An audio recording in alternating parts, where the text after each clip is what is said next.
Going to want to remember this, and you're going to want to have that anniversary each and every single time. We have G2, we have Na'Vi, we have them pitted against each other in a best-of-5 grand final. And already, this one's going to be breaking the Richter scales. Yeah, we have the two highest rated players in the entire tournament going toe-to-toe as well, right? Kenny on one side, we've got Simple on the other side. They've been putting up some remarkable performances right here. And the type of Counter-Strike that these two teams have been playing, right? Oh, was it... we got the veto there. I was like, whoa, all right, we're in. So the veto, we know the bans. Overpass for G2, and then it should be Na'Vi taking out that Vertigo here. Sure. So we can whack the bans up nice and quick. It's the picks here. Now, I was going to say, if G2 were feeling super confident on Dust 2, I'd be expecting them to pick that. But actually, they've left it for Na'Vi to pick it, knowing it they get it as the second. So that's a strong first pick there by G2. I like that they're willing to take it to Nuke, whereas in the rest of the series they've played here so far, they have been picking Dust 2. They've wavered a little bit recently. They lost their last 2 games on it. They lost to Fnatic and Mouse Sports, right? Yeah, G2 have played 10 maps this tournament, lost 2 of those, both of them on Dust 2, as you said, to Mousesports and another team. So G2 not picking Dust 2 here, it makes sense to me. And having Train as a decider, we don't often see that, so that's kind of cool. It's surprising that, you know, Inferno and Train are so far down in that order right there. I think that it's probably the best first map pick that G2 could have gone with in this situation. Yeah. So, look, it was going to be a question of, for me, how confident did they feel in their own Dust 2 that they'd pick it, because both Na'Vi and G2 have been enjoying it. So once we get to that second map, that's where I expect the biggest fireworks. But kicking it off on Nuke, it's going to be an interesting one because, like I said earlier, I think G2 are the better prepared team. You know, I think they've got more to fall back on. I would definitely echo that sentiment. You look towards Na'Vi at this tournament. They played 15 maps. They lost 4, and 2 of those losses were on Nuke, both of them to face, right? We saw them play Nuke yesterday against Astralis. They were at a very high level, but then again, yesterday it felt like everything just worked out for Na'Vi, right? It was not as much about them coming in prepared. You know, it's more about the entire team just hitting all the shots, and at that point, Astralis just seemed to play with no confidence. So the fact that we get to see Nuke as the first map, they already lost the tries to face clan. I see a little bit of a weakness here within the Na'Vi Panther, but that's about it, right? The rest of the maps, they should be pretty even. These next 2 gentlemen are far from the word weak. They are far from the word weakness. In fact, they are going to be your commentators going into this first game. We're going to be taking a stop by with Henry and Alex. I think I can do the talking for them right now here. They're lacking some microphones in their hands right now. No, they do need those, actually. But that's all right. We can do it for them while this thing gets sorted on out. Yes, welcome to the Vodafone View, everyone. This is the Vodafone View. We are about to discuss that of Kenny S and Simple. No spoilers, of course. We just said the 2 highest rated players in the tournament at the moment, and maybe the microphones will be... Well, they're not coming through right now. So there we go. Alex is there. Yeah. Oh, fantastic. Yeah, so we wanted to take a moment just before we jump into the casting seat, just to talk a little bit about these individuals. But it's not so much the numbers I care about, Henry. No, not so much at all. Like, so there is a bit of a, and admittedly, this is all going to be conjecture and all that fluff that we like to fill the start of the show with. Please do. But like, I've been looking at the interviews and listening to a lot of the stuff that we've heard from Simple and Kenny. Both of them on your screens now. We talked to Simple as well, and he said, you know, and I think it kind of got glazed over. Richard Lewis drew attention to it as well on Twitter. He said, you know, I don't think we should glaze over the fact that Simple is calling this team the best team he's played with, and he's highlighting all the individuals. And he even said, it's kind of like when I was with Liquid. I will remind you what that was. In fact, why don't you? Yeah. I know you got this whole story. Okay, so yeah, so MLG Liquid, that was Simple coming in as one of the world's best, incredibly talented, but the issue was he had this attitude. The attitude was his team couldn't keep up, and he found that frustration. He felt like he had to do it all. And that win for Liquid, he cried in an interview with Puckett because he underperformed and they still won. That breakthrough and the fact he's comparing it to that team in this grand final is a very good sign. It's a great sign. It's the best Counter-Strike I think I've seen anyone play, to be honest with you. Yesterday, He's got confidence. He believes in his team. It was insane. And speaking of confidence, it's nice to see Kenny S. I don't want to say he's back. I don't want to... I think he's one of those as well. Yeah. Is that one of them? You got him? I think I have one of them here. I don't want to say he's back, but I do want to say that the fact that it seems like he's been reborn as a player. It seems like they've actually got trust within him in the squad. He's not being thrown out there and expected to carry the team. Yeah. Everyone's chiming in, and he's got some world-class firepower with him as well. The form of Hunter and Nexa, amazing additions to the team. Jax as well, looking fantastic.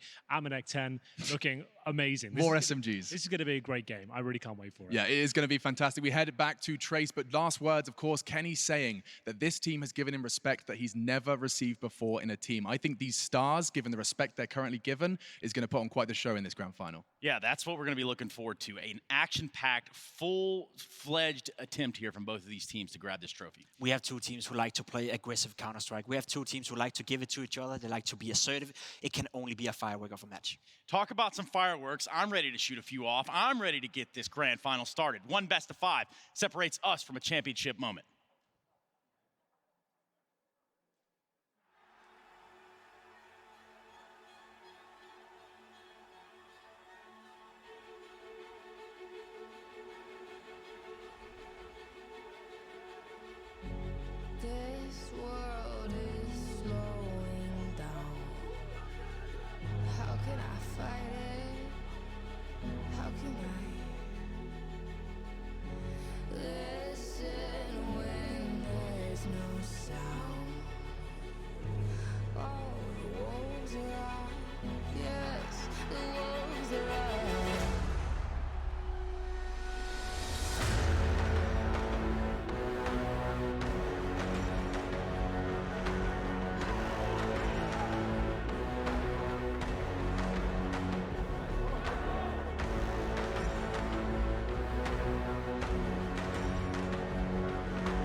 fearing. My head is spinning round. Oh, I hear now.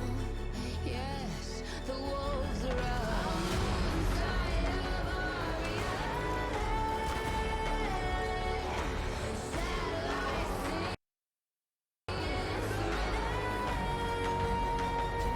send out a signal, please remember me. Send out a signal, promise me. Welcome to the Intel Extreme Masters 2020 Katowice Grand Finals, and we've reached the pointy end. It's time to see the two teams still standing tear each other apart in the Spodek for the first ESL Pro Tour Masters Championship. Now, one team did something to Astralis in the semi-finals, which has both never been seen before and should come with a parental consent advisory. It was that brutal. The other, well, even though they contain in their ranks some of the greatest players of the game, they have never made it beyond the group stages. Here, this year, they are reborn. Ladies and gentlemen, welcome to the stage. It's G2.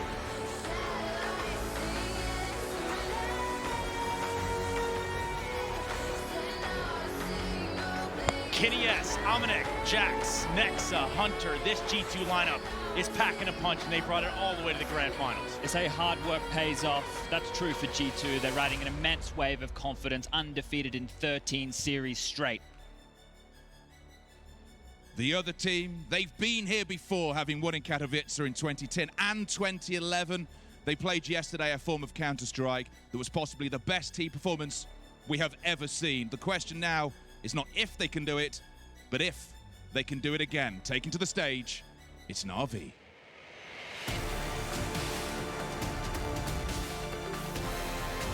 Flamey, Electronic, Umich, Perfecto, of course, The Undertaker, and Simple. This team has come here packing a punch as well, and they are not going to go home until they figured this one out. Na'Vi has never won an IEM Katowice. Simple has never won an IEM Katowice. Today, they take that stage to change that fact. They absolutely take this stage, and they're going to do it with force. They want to get ahead of this game. They want to get ahead of G2, and they want to put a stop to them early on. And that is what we're going to be looking forward to. We saw it yesterday. We saw how good they can play. We saw them on their A game, absolutely demolishing Astralis. 16-5, 16-5, giving them the biggest beatdown that we have ever seen in the history of Astralis. Impressive, but can they do it again? G2, I've said it, they're looking organized, they're looking prepared, they're looking ready. The firepower in this team has been immense. That it certainly has. We are looking for a fight, and I think we're going to get it. Oh, baby, yes, we are. Hugs on the stage between Kenny and Simple so far. First, a question to you, Kenny. Did you watch the performance yesterday? Yeah, I did. They were really impressive, but we're gonna make a better show than Astralis, hopefully, and it's gonna be a really long game. So, really looking forward for it. I am so hyped for this. We saw flames behind us. We're going to see it in the server as well. We've talked before about you never getting out of the group stages here. After 5 years, you make it to the knockouts, straight to the grand final. Yeah, indeed. The team is really great. We have been working a lot, and it's paying off for this tournament, so we are really happy about it. For people who are watching around the world, what message do you have for them for what we're about to see? Well, I know that every fans never managed to get into the arena, so we think about you. We know that it's a passion and you never managed to be here. It's unfortunate, it's no one's fault, but for the one watching, enjoy the show because it's going to be a really good show. It is going to be a good show, and this side of me is Simple. What was said to you after yesterday, both online, and I saw you applauded back into the hotel. What was said to you after yesterday's performance? We played our best game, so that's why it was more easy for us yesterday. It was said to me a couple of times by people that maybe you had peaked in the semi-finals. Yesterday you peaked and you wouldn't be able to do it again. No, I'm not thinking about this. I mean, it's not our peak yet, and this final is just another great experience for our new roster and a chance to get this trophy. Are you telling me we might be able to see more from this Na'Vi lineup? Yeah, of course, but it's just 2 weeks of practice, so be ready for next month. Wow, 2 weeks of practice, and that's what we saw yesterday. Shake hands if you want, guys. G2 against Na'Vi. Wherever you are in the world, put your phone on mute, strap in, and in the words of Marvin Gaye, it's time to get it on. I feel it inside. I'm reaching my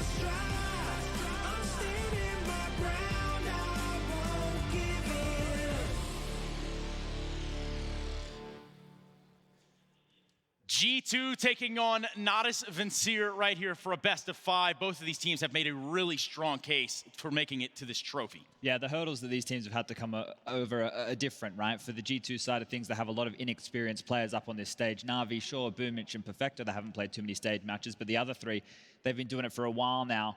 If G2 can perform the same way that they have, keep that composure, keep that structure, and the individuals didn't shy away from any battles that we saw in any of the games so far, this one here could be an absolute banger. I think you're spot on when you're saying that it could be an absolute banger, but we need to see the players step up to the occasions. We need to see G2 go out and do what they do the best, and that is play aggressive Counter-Strike, proactive Counter-Strike, and constantly apply pressure towards Na'Vi. Simple has been playing hearts out, some of the best Counter-Strike we probably have seen a player ever play in such a tournament, but if you can shut him down with being aggressive, then G2 got a long way right there. I've said this a lot of times. Simple is the greatest player to ever touch the video game of Counter-Strike. I'm going to stand by that probably until the day I die, because this man right here, what I see him do in the server is absolutely nasty.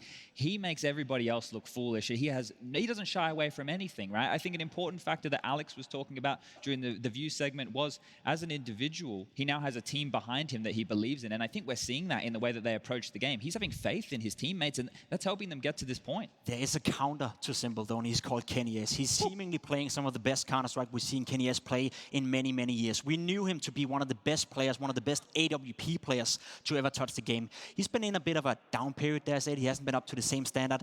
At IEM Katowice 2020, Kenny S has been looking at his best. He could be the guy that could potentially shut down Simple. And if G2 want to win this final, they need to shut down Simple. And it seems like when Kenny got the newer, younger teammates, it was kind of like a revitalized version, almost like a resurgence, if you will. Yeah, well, having an international roster come in, you have players like Nexter and Hunter who would have been watching Kenny for years when he was at top of the game. You look up, that's Kenny S. I'm in the server now with one of the greatest AWP players of all time. That is something, you know, which I would follow him into battle any day of the week. So having that understanding as a team, having faith in everyone, they've really bought into this project. Malik has done a fantastic job of molding this G2 team into what we see today. Yeah, fantastic work here from both coaches, even if you think about what impact that they've had in short amount of time.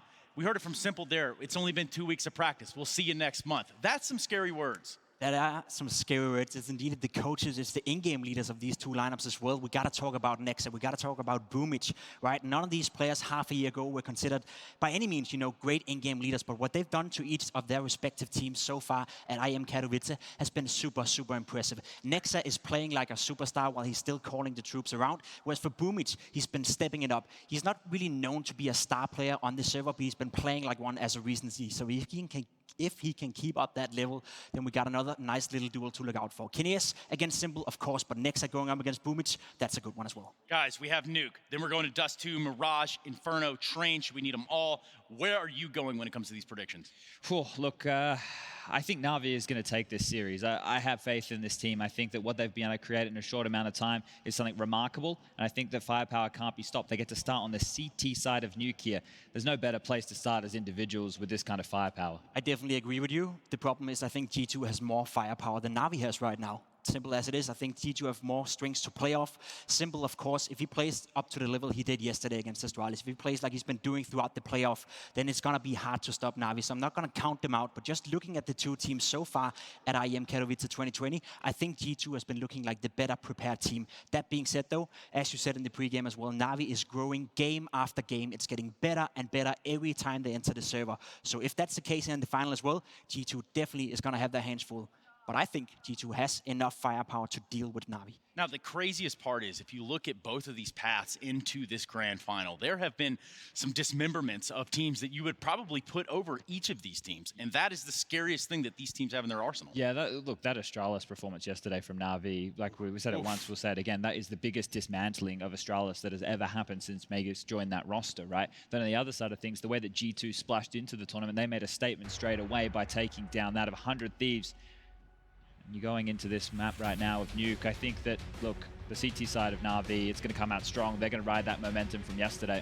Let's ride this momentum into a joyous occasion, a momentous moment right here as we look at Nuke and we look to crown a champion at the Intel Extreme Masters Katowice 2020. Your first commentary pair is going to be Henry and Alex.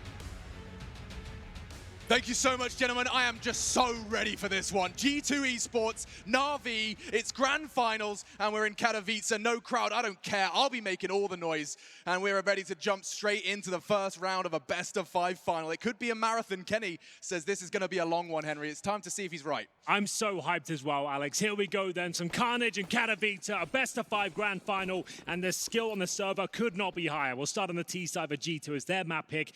We've got a couple of smokes and the slow entrance towards lobby here. Amanek, he has a P250. He's been boosted towards outside, going to be dropping a flashbang as they make their way towards main entrance. There's the first smoke to take some vision away. And in terms of the CT setup, they're mainly focusing towards the upper bomb site here. Simples towards heaven, Perfecto watching the hut. It's a very passive hold from Na'Vi. Hunter's been given a lot of freedom, and he'll be crossing towards Secret alongside Amanek. So they hold hands and skip merrily towards the lower side of this map. That Z-axis does cause problems for the CTs. We'll be talking about that a lot throughout this map, so keep your eyes on that. That unknown entity, did they cross, is always a question they'll find themselves asking. Well, here we go then, and some access towards the lower bomb site. Bear in mind, there are no defuse kits on the Na'Vi side here. They come for 5 sets of Kevlar. That means they need plenty of headshots, but if anything to go by is yesterday, they've got plenty of that in reserve. We will see with 1 minute left on the clock, 1 smoke remaining. Vent presence here. Looks like maybe an upper split from the vent. Simple to open things up. Oh, and Amanek's going to be jiving straight out of those vents. It's about contact. Simple, keeping him busy. Amanek retreats straight up towards the top site, and he can apply pressure to Boomich. But on the site, he's taken 2 already. Boomich leading by example. A triple kill to start off the grand final, and Na'Vi convert 1-0. We start with a CIS and CT round. Solid hold there from Na'Vi as Boomich once again, an absolute rock on the bomb side floor. He manages to find 3 kills there, and they didn't stand a chance. He's just ducking and weaving around the silo. You can see he's got his teammate above him in the form of Perfecto as well. He's taking all the covering fire and all the shots coming in his way. No one's even shooting at Boomich at this point. He's enjoying himself out there.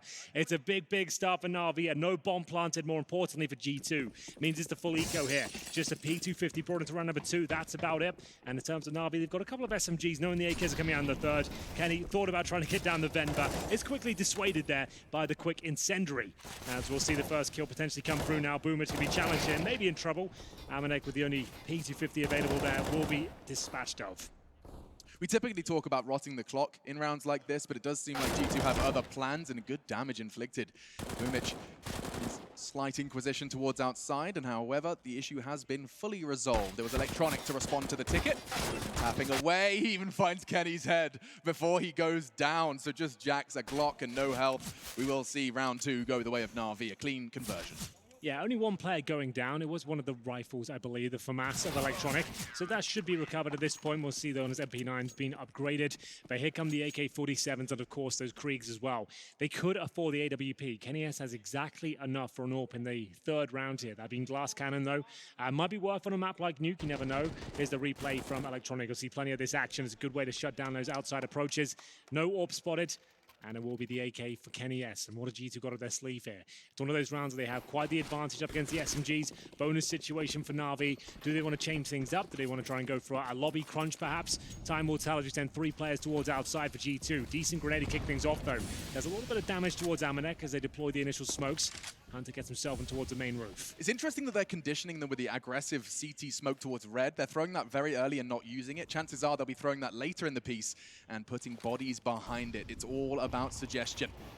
Nade off the door and a smoke in response from the CTs. Boomich planning to keep them at arm's reach for another 15. Shaves time off the clock. Plenty where that came from, though.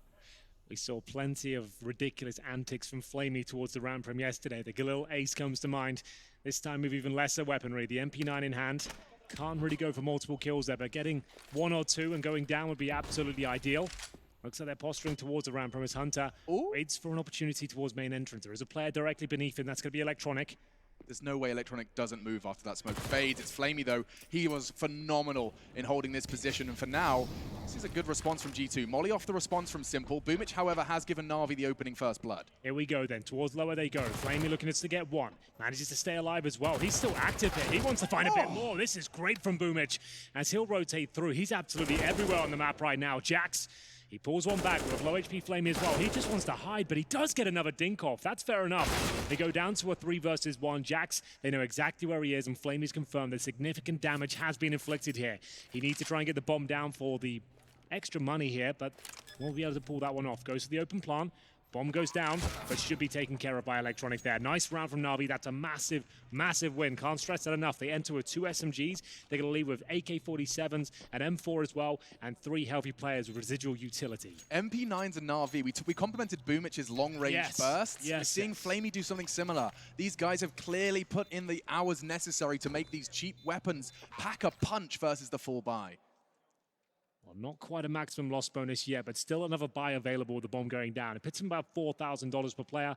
Do they want to fully invest into this one? It doesn't seem to be the case. Desert Eagles, Kevlar being brought out. Here's the replay of Boomich grabbing that first kill towards Hunter. He's going to be instrumental into the success of G2. So nice to keep him shut down, keep him quiet.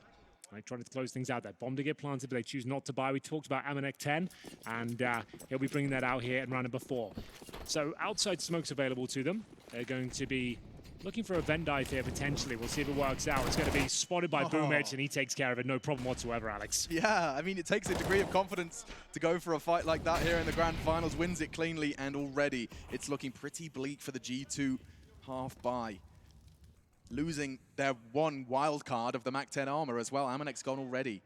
Yeah, it was a very nice deep incendiary there. Made sure there was no chance of retreat. A team kill comes through. It's a little bit unfortunate, but they do bring one back at least. Jack's down to 50 points of health. They still have the smoke available. They recover the AK-47. Now, can Kenny S do anything with this? He has got Kevlar to go with it. Ideally, another plant would be great, but that looks unlikely at this stage with Boomich. Once again, just seems to be everywhere on the map. 4-on-1, Kenny S has to try and pick up this bomb now. It's actually down on the ramp, and they're fine to let him recover that. That's not a bomb site, of course. He'll need to go a lot further than this to actually get close to a bomb site. And the headshot angles from ramp room into low sight is just, it's so punishing. Electronic will connect and find his first of round 4 secured, and yet to see G2 get off the starting mark. Henry, we've cast a lot of nuke over the course of Katowice. We have. What's your current read on the T to CT leaning? Because we know previously, like 2019 as it closed out, we were like, holy shit, Shazam, Kriegs are changing this map. Sure. But now we have started to see more and more CT sides start to solve this riddle once again. Yeah, I think it's the variation of the defaults. The outside smokes and the T sides being able to suggest they're going out there with either the deeper smokes towards main entrance and garage or the classy ones towards secret. CTs now are working out how to shut that down. I think Boomich especially has solved that riddle, especially if you look towards that lower bomb site. We've seen it so many times. He'll just watch the angle, hold an incendiary out and buy time. He'll either drop a smoke, drop the incendiary, and just make sure there's rotations available for the CTs. Instead of giving them lower control and scrambling, trying to retake it, you've got one player that can control the whole thing with very useful utility. So that's what it's all about at this point. Boomich is very, very good at it, so watch out for that. As we get into round number 5, we do have a Kenny S AWP. Bear in mind, no helmets. Might have a knock-on effect against these 3 M4s that are out. It's the outside smokes to be deployed early, though. They are going to try and get Hunter down quickly towards Secret. We'll see if he can make it. CT's throwing the incendiary to block a smoke, but still, it lands. And they'll get a couple of players down here. Potentially, he spots him. Simple holds that line. We saw him actually connect yesterday, where he just waits for them to jump across. He's jumping across his teammate's spray, but he gets enough of a cue to put his crosshair in the right place. Not connecting today, and round 5 looking good for the T side. G2 starting to congregate. So here's the smoke I talked about from Boomich. See, they've got so many numbers down there now, but what do they do with it? They can't push through that smoke. They have to respect it, and now they're going to have to dump utility, not knowing numbers on the other side. Boomich to be tested now. Sees a couple crossover, but did they see him? M4, not the ideal weapon for this job. Going to rotate back towards Squeaky and feign the fact he's gone through the door. I love it. Mind games, and he's got the frag onto Amanek. Another one perhaps on the chopping block. Flamey, it's a hard shot to hit, and instead his attention drawn between 2 different options. A double kill available for him. But for now, the advantage remains in Na'Vi's hands. G2, they're in no rush, and Hunter, that could be enough of a catalyst. Into the site they flood. Bomb goes down, simple hits, a great shot there. Electronics at the scene of the crime as well. They're starting to flood in towards the lower bomb site. Just Hunter remains, 35 seconds on the clock, and the bomb couldn't be in a worse position for him. Has to try and recover it and fend off 3 angry CTs on the other side. They're playing a very disciplined game as well. They're allowing him to have the bomb, knowing he can't get towards upper, and he needs to get a quick kill here. I think he has simple no problem. That's a kill in the back that he should be able to pick up here. He's gone right past him. I can't believe it. He didn't check it. That's insane. What's going on? Oh, he's going to see him now, and he gets the frag, doesn't rush it. Boomic is on decom with 10 seconds left. If Hunter plays this right, if Boomic overextends, he's going to hold it. And that's a free frag for Na'Vi. Door open. Oh, you rascal, Boomic! Oh, you cheeky monkey. That's another one for Na'Vi. The mind game from Boomic. He's playing a perfect game. Yeah, he did it twice in one round. They were chasing him towards decon, and he suggested he's gone towards the bomb side there, but opening and closing the door, everyone would assume he's just displaying some self-preservation there. He wants to tuck himself in the side, but no, ready and willing to fight. He does it twice to deny the plant as well. Hunter did a great job to get a few frags here. It was fortunate that that didn't come to back and bite him in the arse walking past Simple there, but absolutely fine in the end. 5-0 for Na'Vi. This is looking great, and this is the pick of G2 as well. Bear that in mind. 2 timeouts already. They are burning through them, and that is quite a ridiculous number. Look at the top right of your screens, ladies and gentlemen. Average damage per round, that is what the acronym stands for. 200 from Boomic, and I feel like this is just another day in the what's the expression? Walk in the park? In the office? Another day in the office? Yeah, I was combining the two. Another day in the park. A day in the park. Another day in the park for Boomic. And I'll tell you now, he has had absolutely zero shift in his performance with this grand final, semi-final, all of that fluff. He doesn't care. He's just there for the victory in game. Well, I'm glad you asked me as to why Na'Vi's CT side can be so good and how they shut down his outside approaches. It's down to Boomic, honestly. As we go for the Venn dive here, Hunter makes it down successfully with the sword-off shotgun, no less.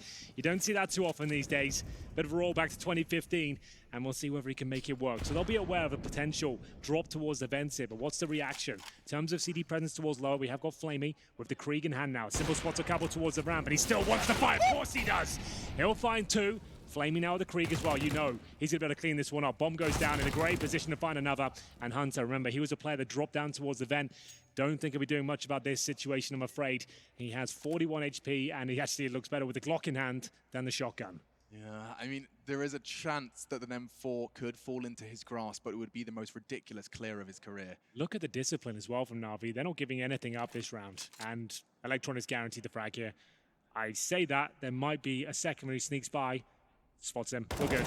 And it's going to be 6-0. Another clean and calculated round there from Na'Vi. Simple with a double kill towards the ramp. They didn't recover the AWP, interestingly enough. I guess they want to hold on to the Krieg. They've got plenty of money, so maybe just going to reinvest into the sniper rifle, which they do. I saw Simple drop an AWP to pick up a Krieg yesterday, so I think he's got faith in electronic skills, and that's the double kill. Especially with Flamey. I mentioned this yesterday, right? He plays the ramp, and notoriously one of the most difficult areas to play in CSGO. If you have the Krieg, though, you can challenge one kill. You have the scope, you can have some range. It makes a lot of sense if Flamey gets that Krieg. G2 need to start waking up now. We've got a Krieg for them in the hands of Amanek. AK's out in full force, but they take damage once again at the start. The HE lands in the face of Hunter, and here come the final few smokes. Simple, though, always seems to grab them as they jump across. This time, not so lucky. 4 players in total going to be making their way towards Secret. And they've done this before, but remember, it's always Boomic that's ready and waiting. He's deployed the same smoke. He's doing it again. It cannot progress any further. Before he was on the right, now on the left.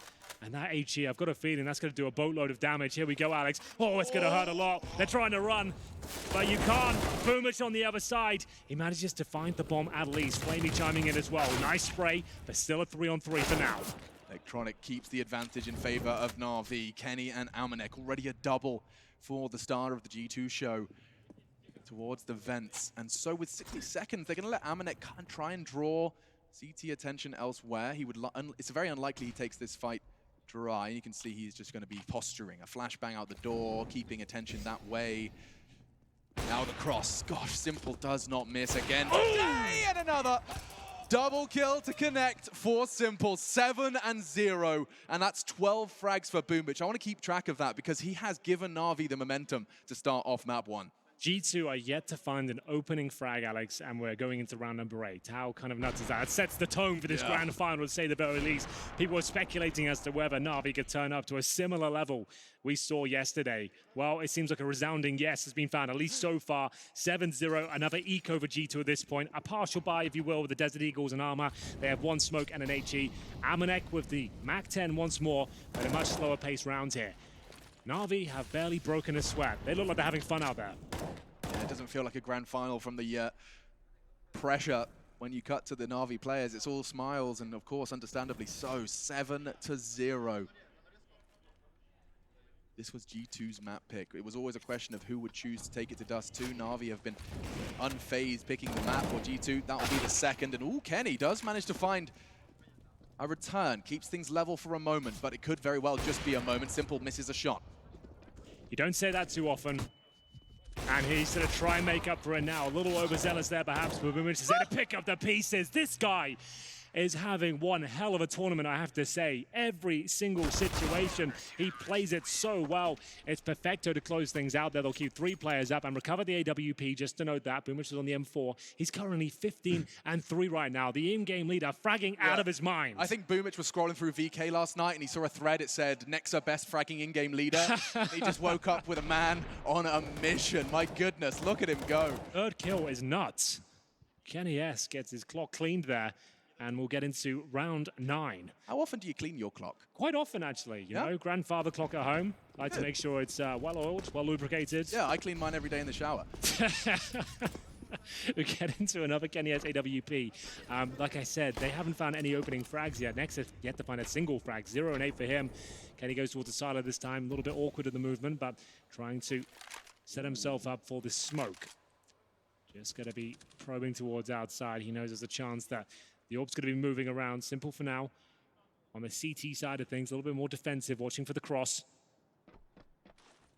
Smoke towards Squeaky.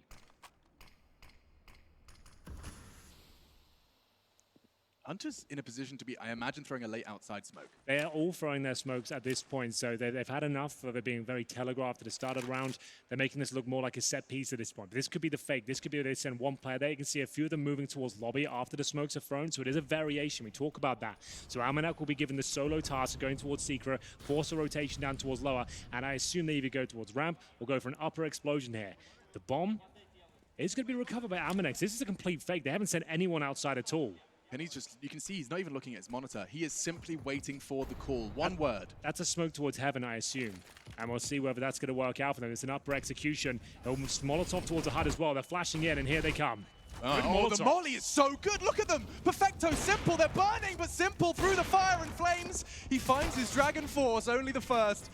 And so, 3 versus 4 at this point. Nexa does get cut down to a scrap of health, but still functional. Kenny down to 39, bomb in top site. Could this be G2's first round of the Grand Finals? We know they're one of the most hard-working teams in CSGO right now. That was a beautiful execution. The suggestion of the outside play removes a player from the upper bomb site. The Molotovs, the flashbangs, nothing could be done. They find an early Molotov kill.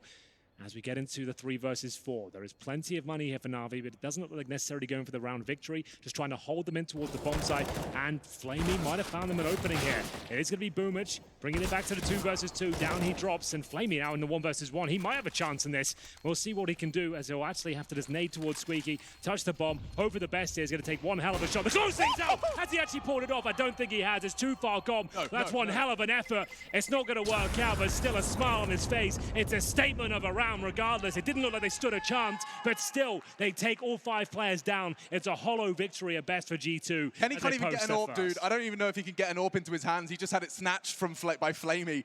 Let's see the full execution again. So Molly on towards the hut. Flamey 10 HP. Simple the same, and you can see just down to the wire. It wasn't far off. He gets the kit, he gets the AWP, and wallbang from the one tracer shot from Kenny. Yeah, it's difficult to fist bump after those ones. You know, we've been absolutely wrecked financially. They still have enough for the AK-47s. A 3 coming through. This is breaking point now for both sides. Whoever wins this round will be sending their opposition to the doldrums.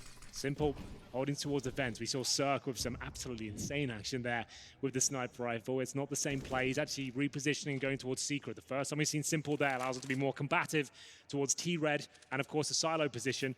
And that's exactly where we're going to find Amanek, I believe. So Hunter will be up there as well. And at this point, Simple doesn't overcommit. I feel like we're saying Na'Vi or Na'Vi player doesn't commit a whole lot on their CT side. There is a newfound restraint to this roster. They're looking at the bigger picture. They're not overstepping the mark, especially when they have advantages as well. We talk about every kill, especially in the modern game with this new finance system. I say new. It's difficult to justify giving up even a single frag, as we'll see them cross over. There is a bit of a gap there. I don't think Electronic was aware of it. And he'll let them cross over, but the big man's waiting for them. The big bad wolf of CSGO, holding towards his secret steps. You know he's going to nail one of these and get the hell out of there. Holds a more defensive line. Do they dare challenge him again? With a huff and a puff. He's already blown one down. Jack's gone. It does seem like that could be enough to deter G2. They're changing their plans on the fly. Simple sending them towards Electronics domain. We call them the duo, and you can see why. Just between them, rock and a hard place. The new names for Na'Vi's duo, because again, an advantage for Na'Vi, and only 18 seconds for the rest of these Frenchmen to make this round a reality. That's such a good point. What are you going to do here? You've got 10 seconds, you know, we're near a bomb site. Aminex is going to have to make a load of noise here, flashing as his teammates get ready towards main, but there's so many areas to check. A good effort here so far, 4 seconds, no chance for a plant. They made the best of it, Alex, I have to say, but once again, the change of positions there, Simple, so confident to hold that line, and you can see they've got a real answer to the outside plays here. I want to see more set pieces from G2. That worked really nicely. The fact you were getting Molotov kills, flashing them off, that, to me, that's where you got to go. You're not making any ground towards lower whatsoever. The ramp pushes towards Flamey aren't working out. Simple is in your head. I want to see set pieces now. Take the time out. That's what's worked out for them. But the problem is, Alex, we said, if they didn't win that round, money was destroyed. The round they did win, all 5 players go down. It leaves them about $3,000 going into round number 11 here. And they're 9-1 down in their map pick. They haven't turned up to this grand final so far. Henry, G2 have 1 opening duel success in 10 rounds of play Not here. a good stat you want to hear. Not against this Na'Vi. And certainly not on the T side of Nuke. So many opportunities, but every single one of them has landed flat. Malik, it's his turn. His 3rd attempt, by the way. That's 3 timeouts in 10 rounds on our opening map of this grand final. That's G2 flustered. There's no doubt about it. Everything points towards it. And this round should be the 10th for Na'Vi. Very little G2 can say about it. A couple of Desert Eagles thrown towards the brawn of Na'Vi. CZs, a P250, no nades. Another grim outlook here for G2. Bomb waiting towards T-spawn as Electronic. He's ready and waiting for a few more duels. This guy really has had a rise to notoriety in the last 6 months. It's amazing how good he's got. He said at one point he thinks he can be better than Simple. I think there's an argument to be made that he could do that. Everyone on Na'Vi right now is just looking unstoppable. And I mean, you know, I'm always a sucker for an underdog. I think that happens as soon as you have a British birth certificate. Of course. Support the underdog. But Perfecto, just seeing the fact that, you know, it wasn't, what, 6 months ago I was casting him at the Berlin Minor for Simon So funny. Gaming, Yeah. and he's now in the grand final of Katowice. It's just gorgeous, and it's Counter-Strike at its very best. Nice work from Simple. It normally would overcommit to that one. Wait for the backer to come in. And the meat grinder is looking very efficient today. It absolutely destroys G2 at that point. And I like that from Simple. He could have gone down there. He could have gone for another swing, but he falls back. He brings them towards the rifles at that point. Another very clean round. Demoralizing for G2 at this point. Perfect positioning just as the HE lands in the middle of all of them as well. They barely inflict any damage towards the CT defense. As we have a full buy now, running out of time in this first half. On your own map pick, if you're only getting one round in the first half, things are going to be difficult to recover. You can work with 10-5, 110%. Yep. But this is so crucial. Look at Kenny, knife out. He's planning to take a duel. We could see Kenny versus Simple Ouch. or Kenny versus Nade. Shrapnel lodged in his G2 esports jersey. He won't be able to find Simple just yet over the periphery of the smoke-only line towards Heaven. Simple opting for a little lower of an angle, and so 3 members of G2 forge a path towards Secret. Simple looking towards those smokes for now. Doesn't know how many players have made it down exactly, but we talk about Boomage here again. Same smoke, same outcome. It's going to be Electronic down there this time. He's got the AK-47 in hand. That really does scare me for G2. That guy is an absolute animal with the AK. Doesn't miss many. Jax cowers in the corner here, waiting for CT aggression. How long can they wait at this point? What's happening elsewhere on the map? We have got Nexa getting ready towards the ramp room. He's hoping they push towards the lobby, hunt for some information. They are hoping they could actually maybe show enough down towards lower bomb site, push someone towards squeaky door. Not going to happen so far. Here comes Electronic, spots one, jumps up, falls back. You can see the call being made as well, letting them come to him. This looks so good. They're throwing the same nades they did for their top execute. It's finally fooling Na'Vi. 35 seconds, bomb towards the lower site, and Electronic has to hold it. Oh, the flash, perfect from Kenny. Bomb down. But that's the bomb, and Flamey has the hold. He has to get in, though. Boomich is already drawing more blood, and with 25 seconds, this is all on Jax. His back turned, and that was the best chance we've seen in so many rounds, and it's stolen by Na'Vi. instead of taking the jewels, they're working together. They're falling back to crossfires and just establishing such strong foundations across the map. It's very smart right now. It's all about that smoke towards Secret. G2 either need to get braver and just push through that smoke, because as soon as they get locked off there and there's 4 players, the rotations come through. Players like Electronic and Boomich get set up, and you're not stopping them at this point. Simple watching the flanks as well. This is a nightmare. Go back to the executions. That's where you got your round. As we'll see them go to number 13 here. An upper rush through the squeaky door. Is it going to be the same sort of result? It looks like it will be, Alex. 2 more go down. The bomb to be dropped. It's a 5-on-3 before we can even get going in the round here. And that should be 12-1. Oh my goodness. I thought the Na'Vi game yesterday was something you would not see for the rest of the year. A team all hitting their individual stride, their individual peak at the same time versus Astralis. Everything suggested that this would not happen again. And yet here we stand, 12-1 to start the grand final. Boomich is 24 kills and 5 deaths, and we've played 13 rounds at this point. That is absolutely insane. Oh my God. His ADR is at 187. He hasn't really missed an opportunity as of yet. Every shot he's taking just seems to be landing. They're not even firing back at this point.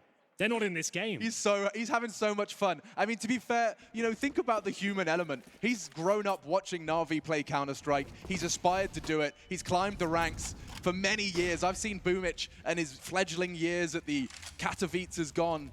The qualifiers for Katowice, no less. And now he's in the finals, and Boomich doing it again, this time versus the full buy. A taste of the flamey treatment from yesterday, a triple kill, bomb in his grasp, and there's nothing that G2 can say about it. In the first 20 seconds, the round is lost. Boomich is now 7-0 in opening duels. Like, he hasn't gone down. He absolutely nails it every single time. 3 more added to his death count as we continue to see this marvelous play. Simple, he knows there's a chance Kenny has to look for the tiny little hole that's created in the door there, as he will be deploying a Molotov. Gives up his position at least, hoping that CT will be close range towards there. Simple fires off a shot. Kenny, he'll answer back. Bigger hole now. It's just a bit of a mind game at this point, but Simple, he'll always be winning those by the looks of things here. And a knife kill. Okay, Amanek, that's something, I suppose. And now the 2 versus 1 ends in its logical conclusion. Another fast approach from G2. Big spray down from Boomich, and we go 13-1.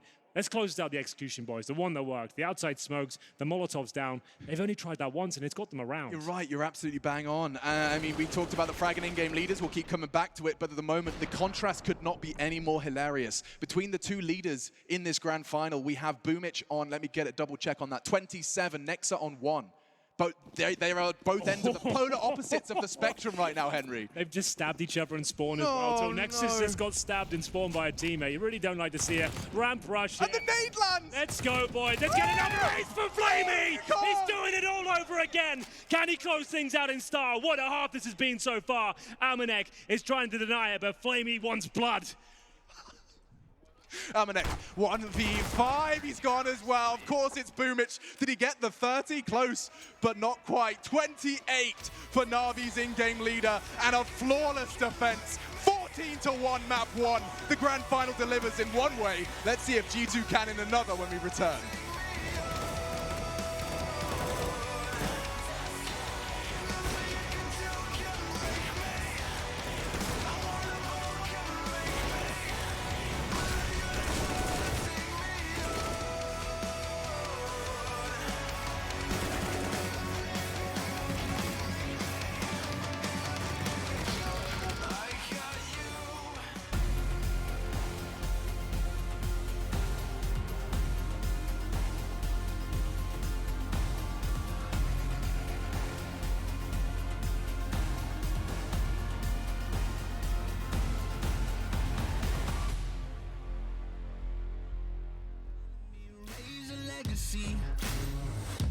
No more apologies, trust your abilities, gather the energies.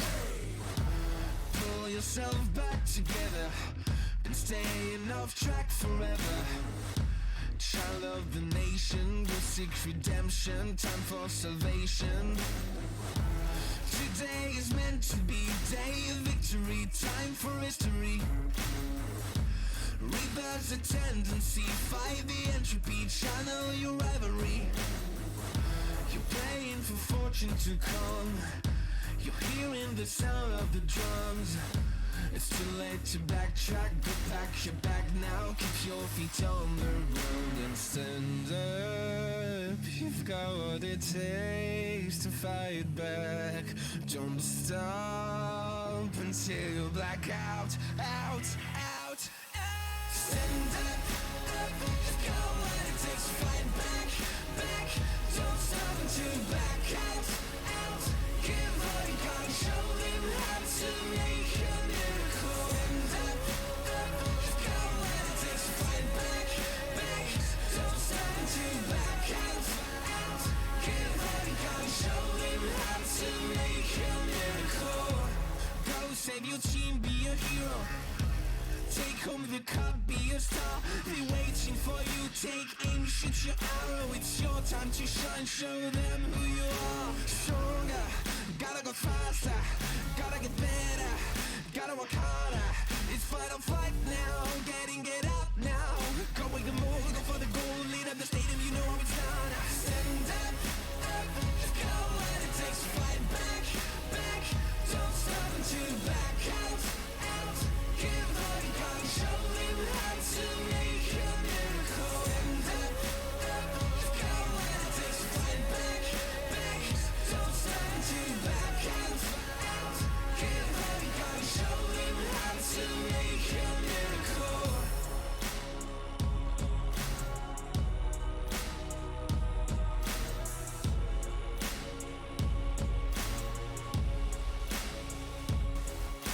Stand up, you've got what it takes to fight back. Don't stop until you black out. I feel it inside, I'm reaching my stride. I'm standing my ground, I won't give in.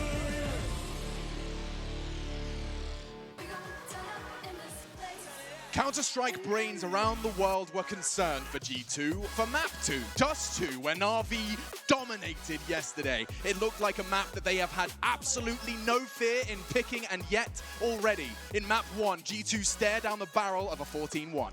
Yeah, you're absolutely dead on there. Nuke, I wasn't too worried about. I know Na'Vi can play it very efficiently, but their home map, I would say, is Dust 2. That's where this playstyle really works out for them. I'm concerned. I'm very concerned, Alex, but it all starts here.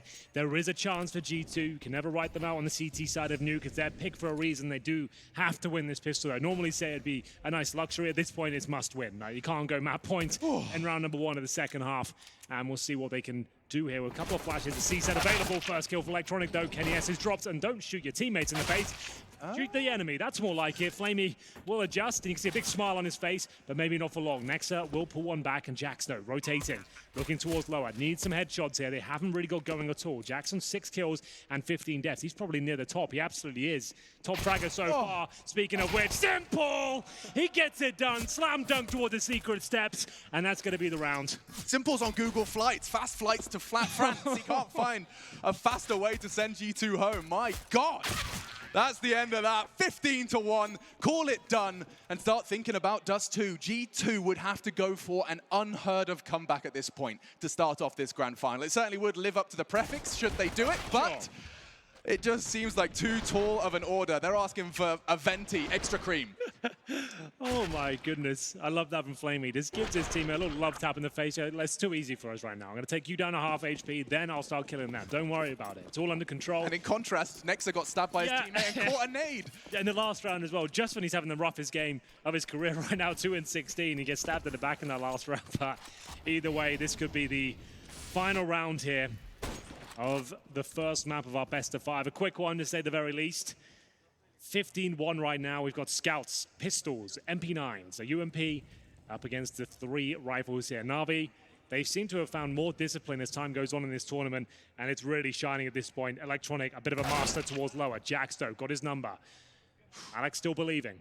We need to see more of that Jax precision. He has done some of the most ridiculous things. One of my favorite players to watch, alongside Hunter, for their crosshair placement, just individually, mechanically, god tier, and yet made to look like fools here on the first map of our grand finals. Good damage inflicted by Hunter. Speak of the devil, let's see if he can live up doing that devilish tag. He does have the support of Nexa. This crossfire, if they get it right, attention now drawn towards main. Oh, but Simple, he stood his ground. He played it so well, but with the flash and the MP9, bomb is loose. G2, a necessary win, and Nexa, he's just doubled his kills in the round and more. A quad kill from Nexa, a necessity as they survive for one more round.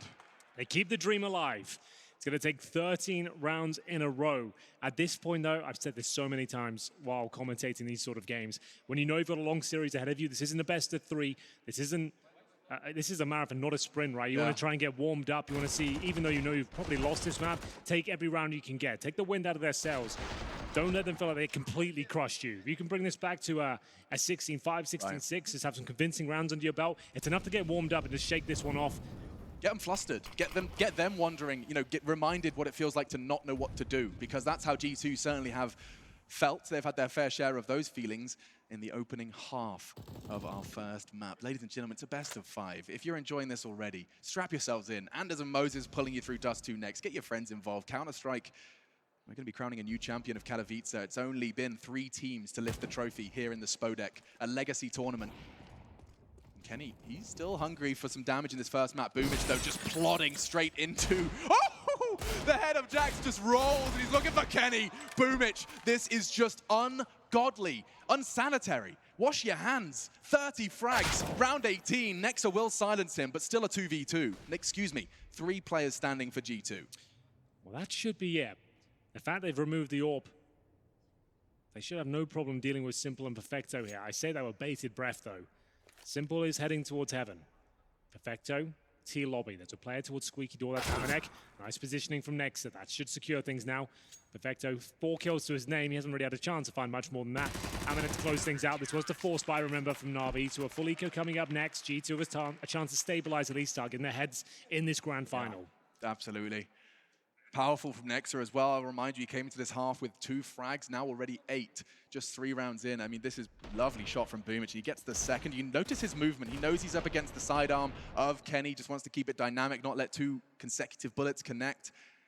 And he has just found this air of confidence against the world's best. If Boomich can maintain this, I fear for anyone stepping into the ring versus Na'Vi today. Should be a freebie. This should be the 4th for G2. Should being the operative word.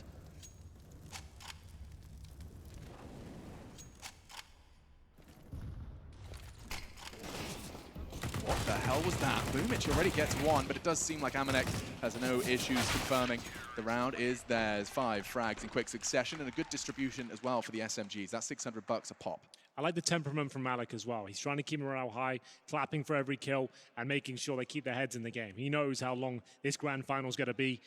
Na'Vi in impeccable form once again. I didn't think it could be replicated from yesterday, but here we are, 15-4 as we enter round number 20 coming up next. This is going to be a pretty decent buy. Boomich, of course, using the Glock to great effect. He's got himself 31 kills. Burst fire, no less, by the way. Fire, yep. I would be furious if this man is opening Squeaky and Glock burst firing me with a full buy. A moment of peace. Waiting for the Molotov, and you can see Na'Vi's outside smoke lands in perfect unison with it. Electronic to push, Kenny to hold. And now, yes, it's a 5v5, but we're interested in the duel and Electronic. Ouch. He wins it out. Big start for Na'Vi. You can see the difference in angle there. Simple was holding a much tighter line, so he could take the shot and survive. Kenny was in a much more committed position, and Electronic, he doesn't miss many. Just absolutely beautiful towards lower. That Krieg is a weapon of mass destruction in his hands. 5-on-3, Hunter's low.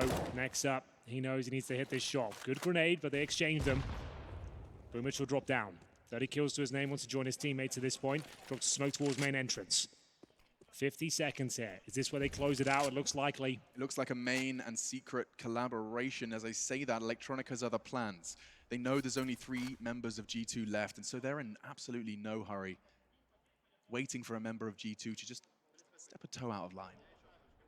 Well, they need to react at this point. Nexus made the call. They're going to push towards lobby, isolating Hunter here.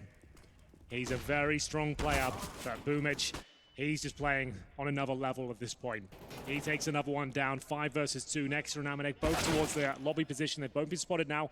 Bomb going down. One more kill would secure it, to be honest with you. No utility on the Na'Vi side. A chance they give this one up. Can't save the weapons here, boys. You've got to go for it with just one kit and damage inflicted, but kill by kill. They're getting back into it now. Through the squeaky door they go. Kit on Nexa. It's going to be crucial, and it's been taken away from him. Pushing in, Amanek falls, it's confirmed. A 16-4. Na'Vi, I don't think anybody expected to see semi-final form again here in the Grand Finals, but map 1 is a good indication that they have managed to trap that lightning in a bottle. Yes, they absolutely have. Boomage, the MVP of that map. What an absolute monster. 30 kills to his name, managing just to run over them time and time again on the pick of G2 no less as well. It does not set the tone well for G2 going forward as we go to Dust 2, a home map for Na'Vi at this stage. I don't know what's going to happen there, but G2 need to wake up. We'll take a break and be back with the analyst desk very shortly.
Well, the first map of this series started and finished almost in that order as quickly as it possibly could. We're going to see a very dominant side right now from Na'Vi. They look like they have all of the answers, and especially a player known as Boomage. Now, we've got Chad on Telestrator, and he's been breaking down some of his actions. Yeah, well, Boomage basically destroyed this game plan of G2 in the very early stages here of this map. So we're going to jump into Skybox and break some stuff down for you. We saw a lot of the wall smokes from G2. Pretty standard, right? They want to throw these yard smokes. You're going to see it. They're going to cross over towards Secret. I showed you some highlights yesterday of Na'Vi stopping them before they could get under. Well, they had a different approach this time around, and that name coming to mind was Boomage, dropping towards that lower site and throwing that smoke that Henry and Machine were highlighting round after round. So we're going to drop to this POV so you can see the action going down. Boomage will drop that smoke. This rotation coming in right here from G2 has to respect it. You never want to be running through a smoke into that lower bomb site. But in this round particularly, Boomage is actually going to have Flamey drop lower as well. So they're going to have two guys who are going to be able to defend this lower bomb site. Now, I'm going to show you a second clip after to show you why this is possible. But this time around, they do an assertive play. They nade through. They push the smoke. Everything's good. Let me show you why they can rotate two players to the lower bomb site. We're going to flick over now to this POV. And this is where Electronic and Simple are hugely important. So what I want to focus on in the early stages of this round here is Electronic, who's going to be playing this main position. Oh, let's do this, sorry. He's going to be here in main. And what he's looking at is the cross towards warehouse. He can make sure that no players are able to get around to ladder, which means they can drop more players lower. Then what we can focus on is going to be Simple. The camera is about to move for you, ladies and gentlemen. And Mr. Simple, he's going to come top. He's going to throw a smoke. He's going to help out Perfecto, who can now solo top site, and then go over and babysit ramp. So they've basically just moved their puzzle pieces around with that information and been able to destroy G2's rotations and hedge their bets towards that lower bomb site, making their life very, very easy, Trace. Yes, making it look simple even, if you might want to go that route with it, Jacob. Ridiculous, absolutely ridiculous from Na'Vi one more time. We questioned ourselves yesterday if that game against Na'Vi, or sorry, that game against Astralis was a fluke. I think after this one, it's safe to say that Na'Vi is here to win the entire tournament. Na'Vi really showed up yesterday, and they're playing some of the best Counter-Strike that we probably have ever seen Na'Vi play in history of that brand. So just to touch on Boomage as well, 9 in 9 for opening duels, right? 9 multi-kills. He finished with 32 kills in such a short game. I believe, without knowing this is true, 2.58 rating as per 2HLTV. That gotta be the highest rating a single player has ever had in a grand final of this caliber. That was absolutely outstanding for Boomage, and probably something that we have never ever seen in history of Counter-Strike Global Offensive. So we really gotta appreciate that. 161.7 ADR.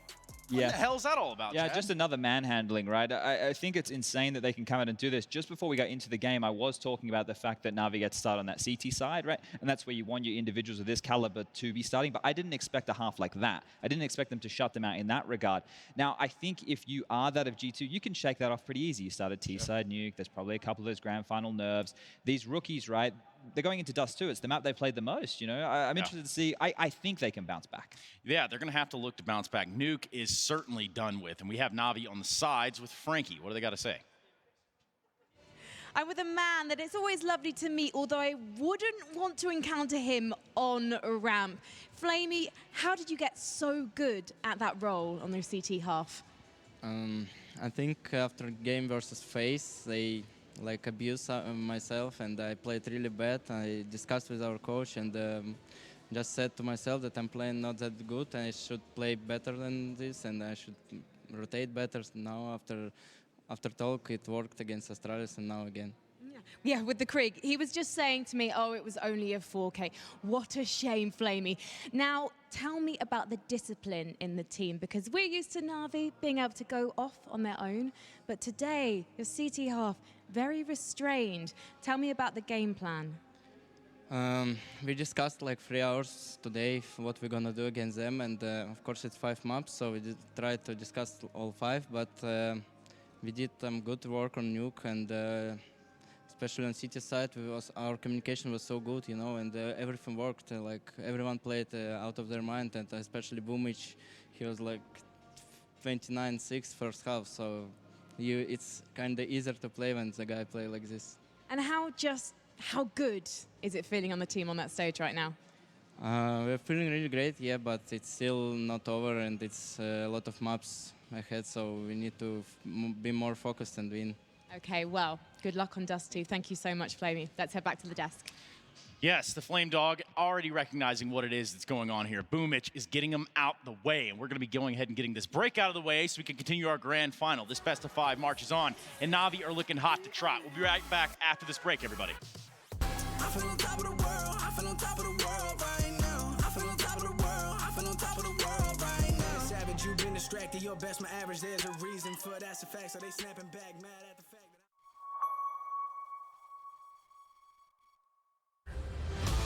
This is your chance to rise, a chance to prove yourself to the world. Because when passion leads the dream, this is not just a game anymore.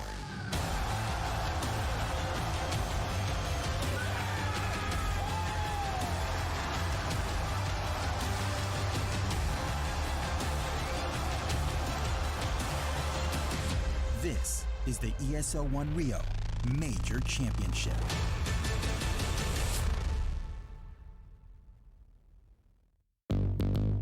What's your style?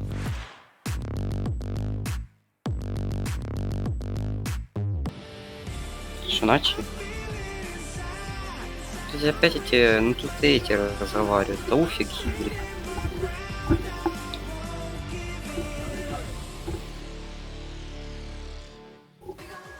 G2 Esports, Na'Vi right here pitted against one another for a grand final. And of course, for the grand final, we're doing things a little bit differently. In this moment, I'm going to introduce to you the commentators coming in to take the place of that of Machine and Henry. Of course, you guys are alternating maps. Anders, how do you feel about that setup? I feel amazing. Dust 2 is going to be obviously the next map, but I can't wait to get into this. Luckily, Dust 2 at least Na'Vi didn't beat the best team in the world on that recently. Or maybe they did. Oh, no. Maybe they did. Listen, I'm just excited for this Na'Vi team because they look like a team that is confident in how they're playing at the moment, of where they're headed, but also a team that's playing loose enough because they know they still have so much more work to go. So I think it's a really cool combination and obviously playing well. So no favorites here, but who do you got winning, Jason? I cursed team, so nice, that's pretty fair. We'll get back to you guys. We need to do our own little chat over here. We have our own little discussion. And moreover, I think I'm going to start with you, Jacob. What are some of the things that you think that perhaps G2 need to work on going into this next map? I feel they need to work a bit on their communication, the aim, the map awareness, the positioning, basically every single aspect of the game, right? There's a little bit of a problem when you're G2. Напиши в хроме. Nuke, I think Chad was onto something when he said it, right? They started T-side on Nuke. It's the first grand final. There's a lot of new players on that lineup who's never been in a situation like that before. So let's discount the result. Let's just say that Na'Vi are leading 1-0 now. That was the show match. Yeah. That was the show match. That was the warm-up. Now we get to see the real business. You said it yourself. You wanted and you expected firework and Dust 2 because both of these teams are in contention for being the best Dust 2 team in the Я world. бы as of так right тоже now. Chad, сделал. one might even ask the simple question: is this live yet? Like, are we live? It is. It could be live, and maybe Ocelot, the owner of G2 there, has said to his boys, "Look, I want you to replicate that final we had over there in that little game called League of Legends, the World Championship of 2019, where they got dumpstered by FPX. Maybe the Counter-Strike team are trying to do it better. Maybe they're trying to get beaten harder. But look, jokes aside." This here, it should be clean slate. Okay, now we're going into a map which, you know, G2, they've been playing. Sure, they've have a couple of losses in this tournament, but it's a map where they're going to be much more comfortable. It's going to be a lot more room for their individuals to warm into the game, to take more fights, not going to be pushed around like what Boomich just did to them then. Because Boomich, Ну, они 2 пика взяли that is свои. what happened. He derailed their entire game plan. Nothing that they could do, it just wouldn't work. They were running into the big man himself. Now, as we move forward, I think that this is going to be a closer affair. I still think Na'Vi are going to win, but I think G2 might give us a couple more rounds at least. Yeah, that's what we're looking at least making this competitive. G2 have got to bounce back. We're going to Dust 2. We do know that both of these teams can have a little bit of a brawl or have a little bit of a party of their own on this map. But when we look at this, is G2 going to have more bite, Jacob? I У hope меня so. I 247, hope they're gonna на be able Твиче to make тоже it competitive. смотрю. When you look towards Na'Vi, you see a team that is full of Зачем confidence нюк right now. You пикнули? need to see G2 step it up. They need Зачем to нюк shut down some of пикнули? those Na'Vi players. The problem is that it's every single player right now, Зачем нюк except for пикнули? Perfecto. I guess from that nuke match he didn't Так really do СГО much. бонус He was .ру need to, смотрю. you know, so G2, they gotta step up as players. Kenny has gotta step up. They gotta shut down. Всё, Simple. We не- saw yesterday how much confidence he's playing with, and you know we talk about it a lot up here. Confidence is probably one of the biggest factors when it comes to Counter-Strike and when it comes to feeling the game. So if Na'Vi keeps on producing the same amount of confidence только they раз had the past 3 maps they played, 2 against Astralis, this one against Nuke, against Из G2, then золотого. I don't see G2 turning this one Золото. around. It has to require a miracle. Right now, Ага. G2 is leading. Yes, the Да, miracle и- on Dust 2 is так, what we're а going to be там looking говорил, forward там to. призовой Na'Vi фонд putting a 500 hurt on тысяч. G2 and its fans. Even Ocelot probably is wheeling in 500 that one. тысяч Didn't really первый feel too good now, выигрывает. did it? На We're going to сайте jump into написано Dust 2 было. and the shot for G2 to bounce back. We're going to be doing it Да, with на... Games Moses. Да. 500 Yes, тысяч будет thank you to брать. the desk, and we're going to get right into the game here. Na'Vi and G2, second map of the grand finals here in Extreme Masters. Jason, how are you feeling about this game? It's going to be live in a second. Yeah, I'm Конечно, feeling great. много. I'm wondering, I mean, this has got to be the best start to a Да grand final больше, for a young чем- player such as Perfecto. It feels like he hasn't even had to play in Сколько the grand ты final yet. He сейчас had such an говорил? easy map watching the rest of his teammates just take the wheel Ну, on это где-то уже Nuke. Here on Dust 12 2, миллионов где-то G2's going to есть. have to recover. We're going to have to see that op of Kenny S ring out across the map. Hunter and Nexa need to deliver. I want to see more from Jax as well. At this point for G2, you're looking for someone to lead the way, at least in the early stages. And now we're live. Live into the second map, and it's Na'Vi starting on the T side. Kenny with a little bit of aggression. I actually love this. It's obviously a risk, but you want to try and change the pace from that first map. Что мне Absolutely напоминает right это off the bat вчерашний here. момент, Don't как give в them a Австралии. chance to get rolling. Don't give them that good feeling back again. Ну, на мид Jax вышли. tries to snipe it away, but he's going to stick around at Или с least кем for a они там minute. играли, ну, Still да. that smoke is up, so he's a little bit safe and no one jumping in the box. But as it's fading, he's very worried about someone sitting inside. I mean, I love what Alex is saying in that first map about, you know, Na'Vi not being able to replicate that semi-final from yesterday, and then they went and did exactly that. Говорю, Everyone's все кнопки surprised, не but surely работают. not for a Кстати. third map here. That would be F3 у outrageous. меня не Well, they работает. have so many players who can pick up the slack and lead them into that start of a domination, that start of a Причем я snowball. тут Here we go. отбил G2 is going to start taking a delayed long control. They want to control this Что portion of мне? the map. It's only Flamey here. This is the main hit. And Kenny, he's going to be stuck on an island all alone. Utility ringing out. And here's the attack from F3 любую Na'Vi. They букву. want to take this battle at range. And Kenny S going to come out on top with the first. They've stalled him out at the corner. Na'Vi cannot pass, cannot move forward Надо until Simple забиндить. gets into the action. Well, that long push though, Flamey, huge kill. That traps Jax alone. The backstab is in now on Moy, and he turns. A nice headshot coming through as Flamey goes down. That might have done it here. 2-on-3. They're low on health for the Na'Vi side. Even with the ball hunt, they're in a bit of trouble. Boomich immediately. А у тебя But как? Electronic will steal it back. Absolute robbery. М. They should not have been winning that. As soon as Boomich goes down, he was the only one with any health left.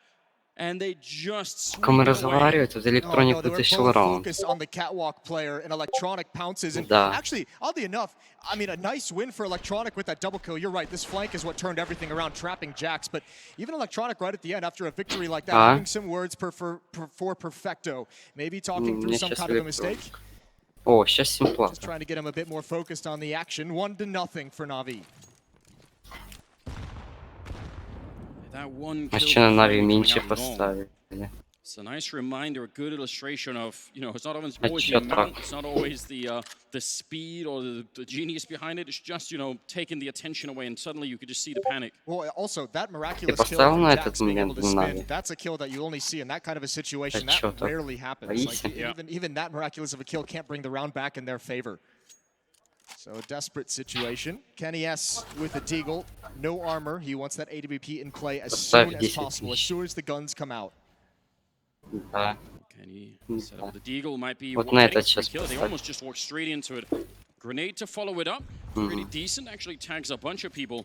And again, that all helps in a round like this. Даже если бабки Navi, I mean, they never let their foot off the pedal on that Вот first бы если map бы on туда Nuke. хэшка прилетела с If G2 can 1.6, stall them out here, if they то can, you know, slow them down a bit, get some more kills in play, it Все- all counts, it all matters at the end. всех бы по 10 хп And he trying to see if he осталось. can play around the smokes that Navi have just put up on the catwalk, right in front. Excellent shot with the Deagle. He's going to turn for it, and they're still out there. They're spamming through, and they'll catch him Нет, eventually. Just на. so many bullets coming his way.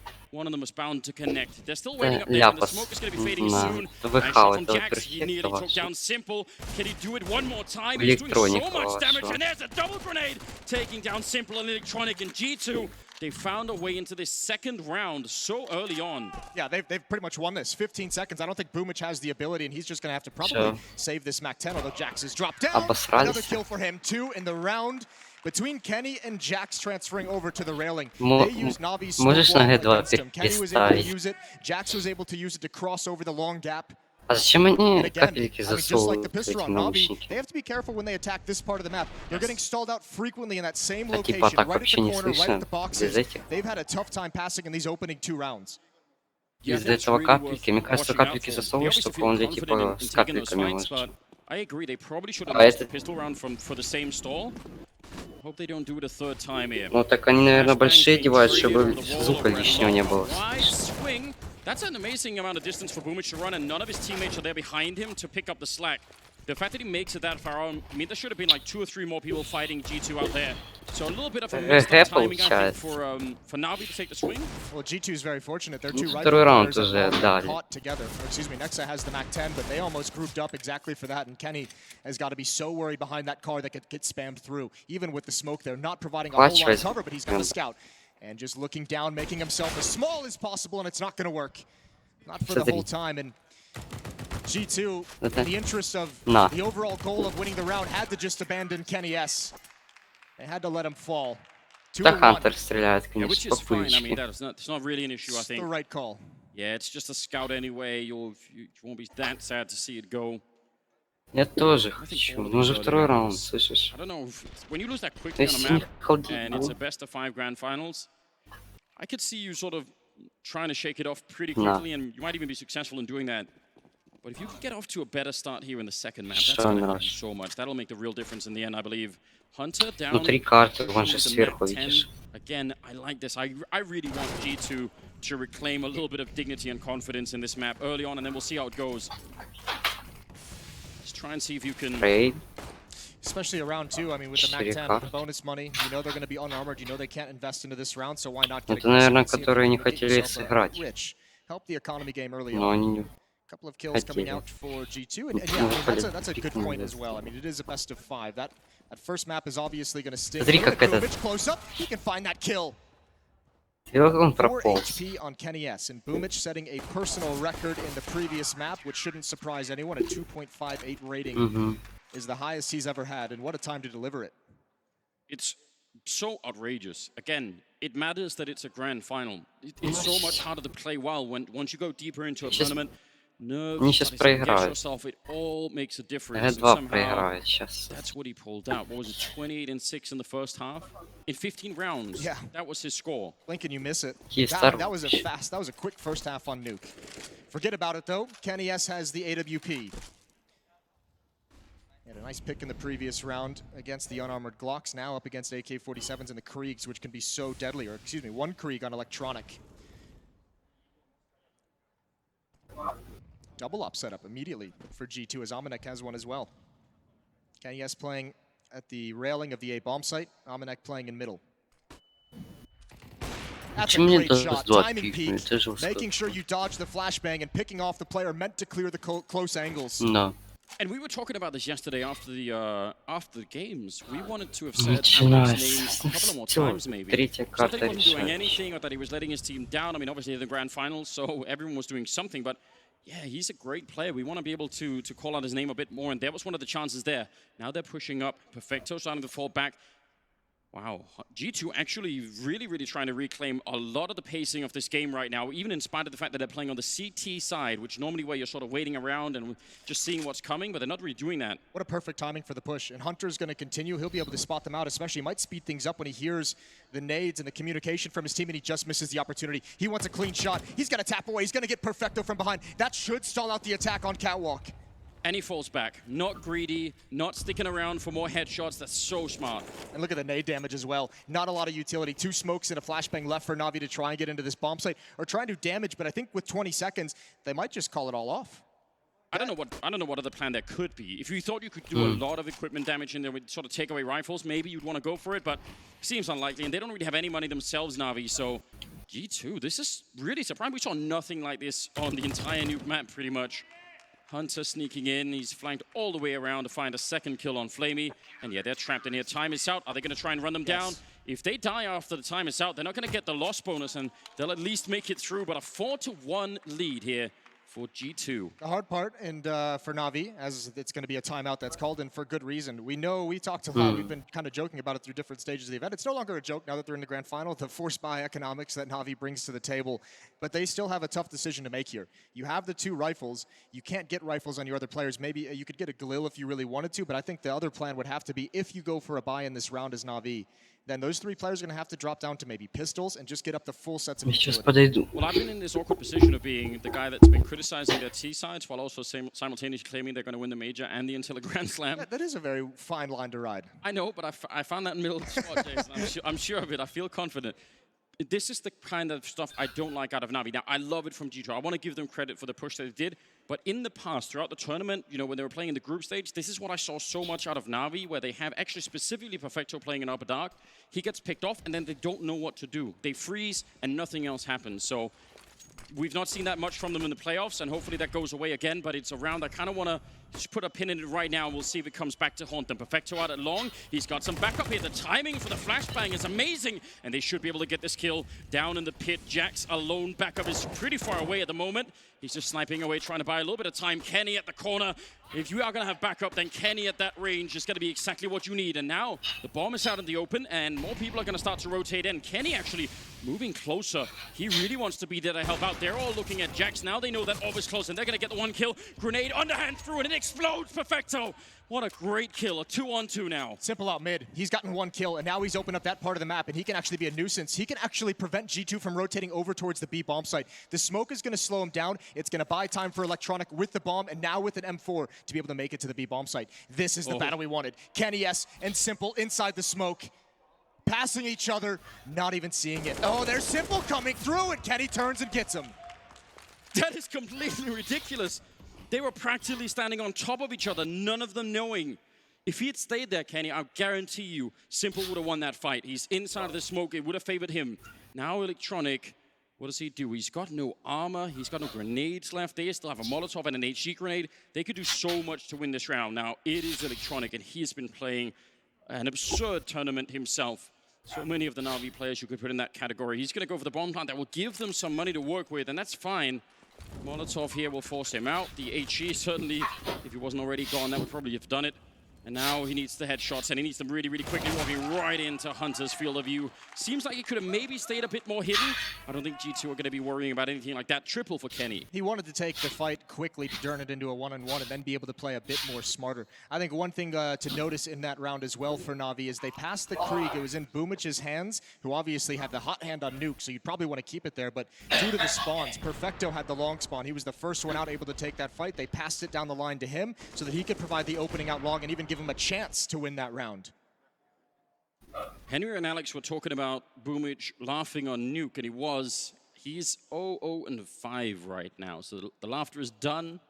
It's a whole new day here. 5-1 leading G2. Obviously, it's a long way to go still on Dust 2, but it's interesting. Yeah, life comes at you fast. Good first map. Gonna have to get going in the second. Boomic down to a Mac 10. He doesn't have the funds. Remember, he's one of the players who saved his gun in the 2 rounds ago, so wasn't able to get that bonus money. Here we go, turning the corner. Catwalk control, which Na'Vi has had pretty much whenever they've wanted it.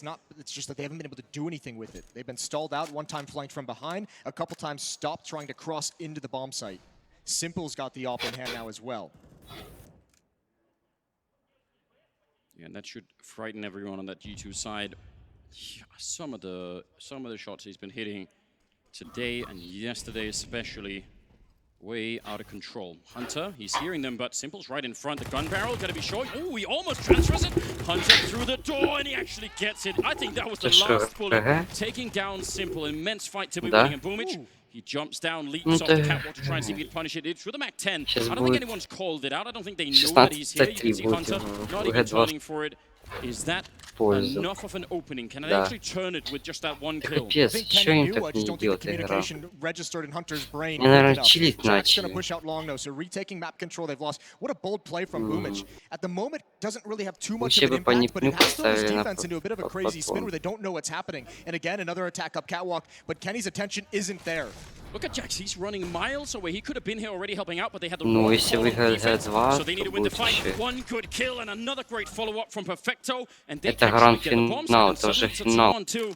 Man, that's so interesting. Definitely some communication problems here for G2 in this particular round. And now Boomic still down here with the Mac 10, and they know it.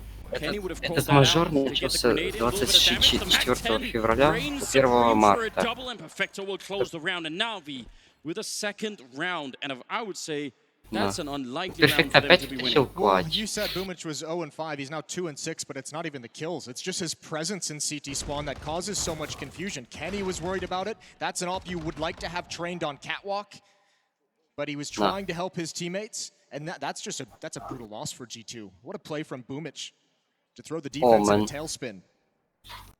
There's so many things that you would want to ask them about in this round. You said Kenny would have known that Boomic was down there. If he did, then why was the call delayed, or why didn't he come to realize, or did he and was just so occupied with middle? The other thing is obviously Jax, who was in T spawn and really could have made his way out to fight for long, but something made him fall back, and those things are really, really important. I think we have to remember, the G2 players aren't rookies by any stretch, but inexperience in a stage of this caliber, as well. There's going to be some nerves that they need to work through, and I'm certain that some of those played into that domination on previous previously. Kenny wants a challenge on catwalk, and he's going to get it. Electronic walks right into him. Hadn't seen the aggressive position from the op before, and Kenny catches him off guard. Нет, у меня там где счет, как у тебя может быть написано, там не должно быть написано. Но там не появляется. Вот сверху G2 написано 5, и под ним там 3 клеточки, видишь? Ну, Нави замазал. Потому что они выиграли. Up at the side, they have a lot of Molotovs, and they can Molotov out this position, and if they do, he's going to be in a lot of trouble. He's got Nexa with him there, and Jack's down at long. Just simple, simple. This is a crossfire set up for the G2 defense. They need someone to make contact. There's Nexa with one. Surely Perfecto, he's not going to do this corner. He doesn't look left. Oh, this is dangerous. Hunter, they know exactly where he is. And Flamey doesn't look either. Flamey just pulls out and tries to switch the weapon, and they're all obliterated. 6-2 for G2. Что он делает? Wow, a lot of questions, a lot of mysteries unfolding here. Gonna have to hire a detective to figure out exactly what was going on there. Flamey, I'm not sure. I don't know. I can kind of understand maybe why Perfecto doesn't check this, because Nexa takes that fight, gets a kill, and is traded. If I'm coming in on the T side, you might just expect if there was a player at Goose, he would have swung with Nexa. It would have been a simultaneous hit, and since no one showed up, yeah, maybe no one was ever there. But look away from Flamey, maybe getting confused about which player in the crossfire Perfecto actually ended up killing. That could be. Curious. Still, I mean, question that we have coming into this, can G2 actually recover? Can they change their fortunes? Can they turn it around? And the answer at the moment is yes, 6-2. Что за бородач ходит? Хочу такую кофту, но только set up as well. Things looking pretty good, at least at this stage. It's very early on. 6-2 is easily recoverable from Na'Vi. I think that the hard part, I think the most frustrating thing for Na'Vi at the moment is these catwalk attacks. Yeah, so maybe maybe that's a good reason to call them off and do something else. There's still plenty of map to play around with. Looks like they want to go for the B bomb site. Hunter is there. That's his 14th kill with only 2 deaths, and they really can't make it through. That's a confined space. Those HE grenades leave your ears ringing for a long time. Oh, this is a good fight from Jax. Going to get a freebie. Maybe able to fight down mid. Molotov might slow things down. The big thing is the utility that Na'Vi uses to attack the B bomb site is all negated by the counter nades. Yeah. So they get stalled out, and when they eventually run out of flashbangs, there's no way to make it through that hallway against Hunter. Or Amanek, the double scope, he saw ahead, and that's a quick duck from Electronic. Что же такое? Ну что это они stay alive with both AWPs, right? That's such a luxury. Here we go, free plant. Don't even mind this. G2 just playing it retake, trying to play it safe, preserve the weapons in their hand. That's the catwalk player. Electronic is down, so it's just Flamey with his deagle.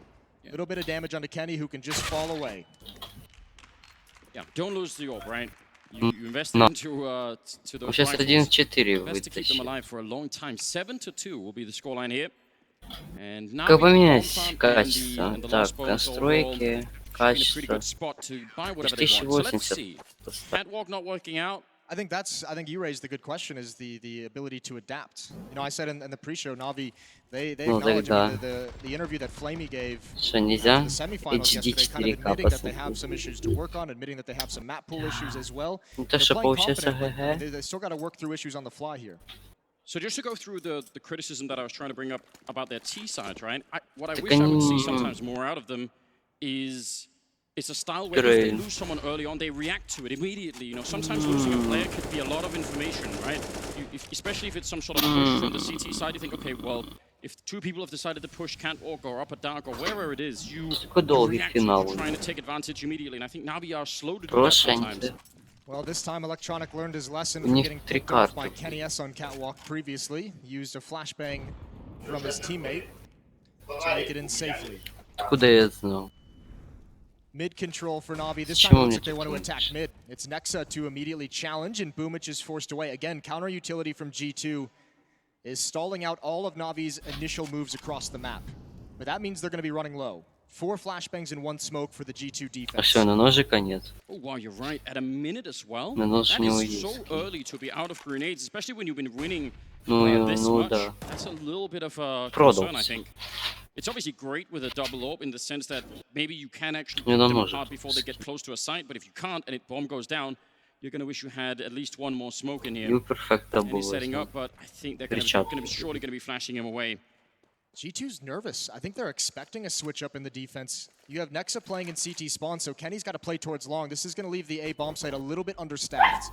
It's the same setup. Perfecto and up a dark, 4 men at the catwalk. They just wait a bit longer this time, and then they go for it. Now the advantage is, as we've been pointing out, there really are no grenades left on the CT side. It's going to be rough. Nice shot through the smoke as Electronic jumps down. Is definitely hurt, and Nexa will find him. Kenny looking to see if he can pick someone before they хотя бы bomb пятый down. раунд They're взяли. going to be planting on the catwalk side of that A site, and now they're all holding there. They don't have any more grenades left either. This is going to be interesting. These 2 flashbangs on Nexa and Jax. Oh, that's a great shot from Simple. And look at him step up to the plate, being more aggressive. Yeah, he doesn't want to get pushed back to the catwalk with the rest of his team. This is such smart play from Simple. He has to have some sort of presence on the bomb site itself. 1 flashbang here, that's the last one they have. Boomich trying to turn for it, but he stares right into it. It doesn't matter. Perfecto was playing anti-flash, and he's going to get the 1 next up with a double up, but still don't think it matters here. They're low on health coming in. Oh. Incredible headshot. But yeah, again, Simple overrun, and they're just so far away that they can't get the defuse. Nice round out of Na'Vi, even if it cost them nearly everything. And nice round out of Nexa. Quad kill. He was not having a great time on Nuke. No, but that's an important round for Na'Vi to win. Unfortunately, they lose everything. Obviously, the catwalk hold is stellar from Na'Vi in defending against the retake. 1 player playing anti-flash behind the stairs. Boomich just holding the trigger and taking all the attention. That meant Jax could never get involved. If the catwalk attack doesn't come into play, Jax at long A this whole time, there's just nothing he can do peeking up into what he knows is going to be an AWP. 4-round lead now for G2 and fast pace, but Perfecto blind, he recovers just enough to find the kill. The trade of grenades, flashbangs, I mean, it looked like actually Nexa was going to be the one that had vision for a second longer, and then 3rd or 4th or however many flashbangs were thrown, 1 of them landed on him. And now they have long control and can't walk, but this 4 people here. Look at the gamble. Oh dear. They're actually fully invested into this A defense. It's fine for now in terms of numbers, but yeah, they need to get someone else up into the bomb site. They can't have everyone just playing on the slope. That's an impossible defense, essentially. And they still have no idea Electronic is here at the stairs. Jax might just fall prey to it. Simple's going to come up to play. Contact on him. There's the second peek. If Jax had killed Electronic, Simple would have been there to clean it up, and Kenny overextends, not expecting that level of aggression, and the defense crumbles. Hunter and Amanek must fall back. Well, that's a round that's lost to, well, some pretty clear things, right? The flashbang war was lost, that's one thing, but then the assumption that no one had actually pushed Catwalk yet, that was ultimately really did it. Otherwise, maybe if they win that fight versus Electronic, or if they just don't even take it and fall back, at least they have the man presence there. Brilliant stuff. Navi, and this was way more decisive. I mean, I like the fight out long, but when they win, when Electronic gets that second kill up on the catwalk, they go. Like, that's an immediate call. I'm just happy to see Navi do it. Well, now these 2 rounds that are strung together from Navi mean a lot of money is taken out of the G2 hands. Тут перфекто просто затащил. Hunter should be able to drop 1 in the next round. He's got plenty of utility to do it. So I think we're still going to see a buy out of G2, but it's going to be strained, and it'll certainly be the last one they have if they're to lose that round. So Navi have a clear path to get right back into this game.